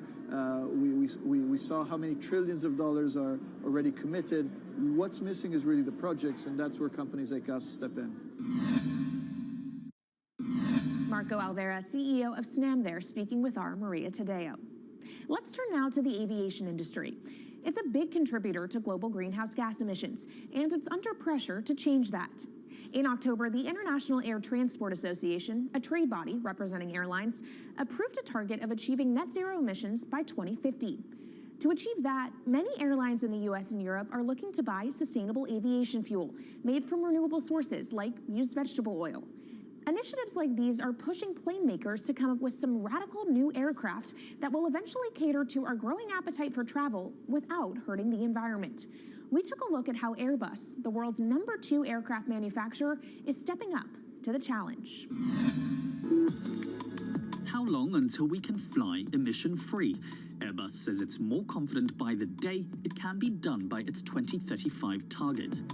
Airbus's CEO spoke about its ambitions for hydrogen-powered planes at the company's summit in France. The physics works. Hydrogen technologies are not new. They are used in other sectors. We use them in space on our rockets, and we don't need the laws of physics to change to be able to use hydrogen on our planes. So every day we become more confident, but we think we need to have a plane, we need to have the right fuels, the hydrogen available in the right quantity at the right place at the right time, and we need the regulations to be ready. So we really need the work and the collaboration of many people around the globe to make it happen on time. But it could be a long wait until green passenger jets go mainstream. Larger aircraft with more than 150 seats are not expected to feature globally until about 2050. That means manufacturers and airlines today are under growing pressure to ramp up short-term innovations to cut their carbon. In the long term, meeting the ambitious plans for so-called green hydrogen means building a giant industry almost from scratch. To make that happen, British airline EasyJet is among those saying governments need to get involved and fast. Aviation's emissions over the last 3 decades leading up to the pandemic grew by about 80% to over 1 gigaton, and that's projected to double by 2050. According to Bloomberg NEF, about half of the airlines with the largest global market share have set net zero targets by that same date, nearly 3 decades away. Coming up, from blue sky projects to the bottom line. We'll speak with our Bloomberg NEF expert Meredith Annex and dig into their models about how hydrogen fits into the future energy mix. This is Bloomberg Green.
Bloomberg's World Headquarters in New York, I'm Kaylee Lyons, and this is Bloomberg Green. Now let's bring in Meredith Annex, our Bloomberg NEF hydrogen specialist, to talk more about how hydrogen could change the energy landscape. So Meredith, what place do you think hydrogen is likely to have in the future energy mix globally? Hydrogen's this incredible solution for us as we look to decarbonize because it's a perfect solution in areas that are hard to electrify. So where we like to think about hydrogen playing a role, it's in things like heavy industry, especially where you need a feedstock as well as energy source, and in things like dispatchable power, long-haul transport, maybe even shipping and aviation. That sounds great that it can be used for such diverse industries. At the end of the day, though, how much is this going to cost? Well, that's the amazing thing about hydrogen, because depending on how you make it, it can actually see significant cost declines in the future. So when we're talking about clean hydrogen, we usually mean green hydrogen produced from renewable electricity. And in that case, your hydrogen is almost as cheap as the renewables that are used to make it. So if you're in a place with really good renewable resources, you'll be able to have cheaper hydrogen. But even in places with less good resources, we think that hydrogen can be cheaper than $1 per kilogram, which is the price of unabated hydrogen today, and around $8 per million BTUs for those who prefer to think in energy units. And that can be achieved anywhere in the world by 2050, we believe. All right, so let's talk about kind of the pros and cons list. I don't know where cost fits into that, but what are the advantages to hydrogen over other renewables, and then what are the drawbacks? Yeah, main advantage is the fact that hydrogen can serve roles that electrons struggle with. And that's things like seasonal storage, for instance, or just anything where you need storability, where electrons are harder to store, hydrogen is going to be easier. That also leads to a downside, though, because hydrogen is less energy dense than the usual things that we use for storable energy today, like coal or oil or natural gas. So you will need more volume of storage to handle the same amount of energy. Let's talk about the viability as well and how it may differ in different geographies. What is your view on that? Yeah, so for green hydrogen, again, from renewable electricity, really places with the best renewable resources, things like Latin America or the Middle East, even Southern Europe, have really, really good potential for producing hydrogen. And then when you're looking at blue hydrogen, which is produced from natural gas or coal with carbon capture and storage, we do see that becoming more expensive than green hydrogen in the future, especially as renewable electricity costs come down. But that can be a viable option in places like the US Gulf Coast or Russia, where you've got good geological storage for the carbon, as well as ample natural gas that's quite cheap. All right, great breakdown. Thank you so much to our Meredith Annex, our Bloomberg NEF hydrogen specialist. And of course, you can get more from the Bloomberg NEF team on the terminal and online. And they've recently done a podcast called Hydrogen 101 as part of its Switched On series.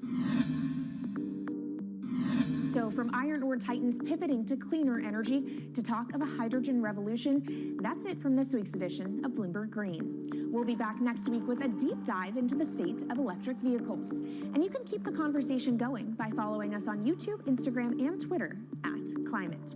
I'm Kaylee Lyons from Bloomberg's World Headquarters in New York, and this is Bloomberg Green.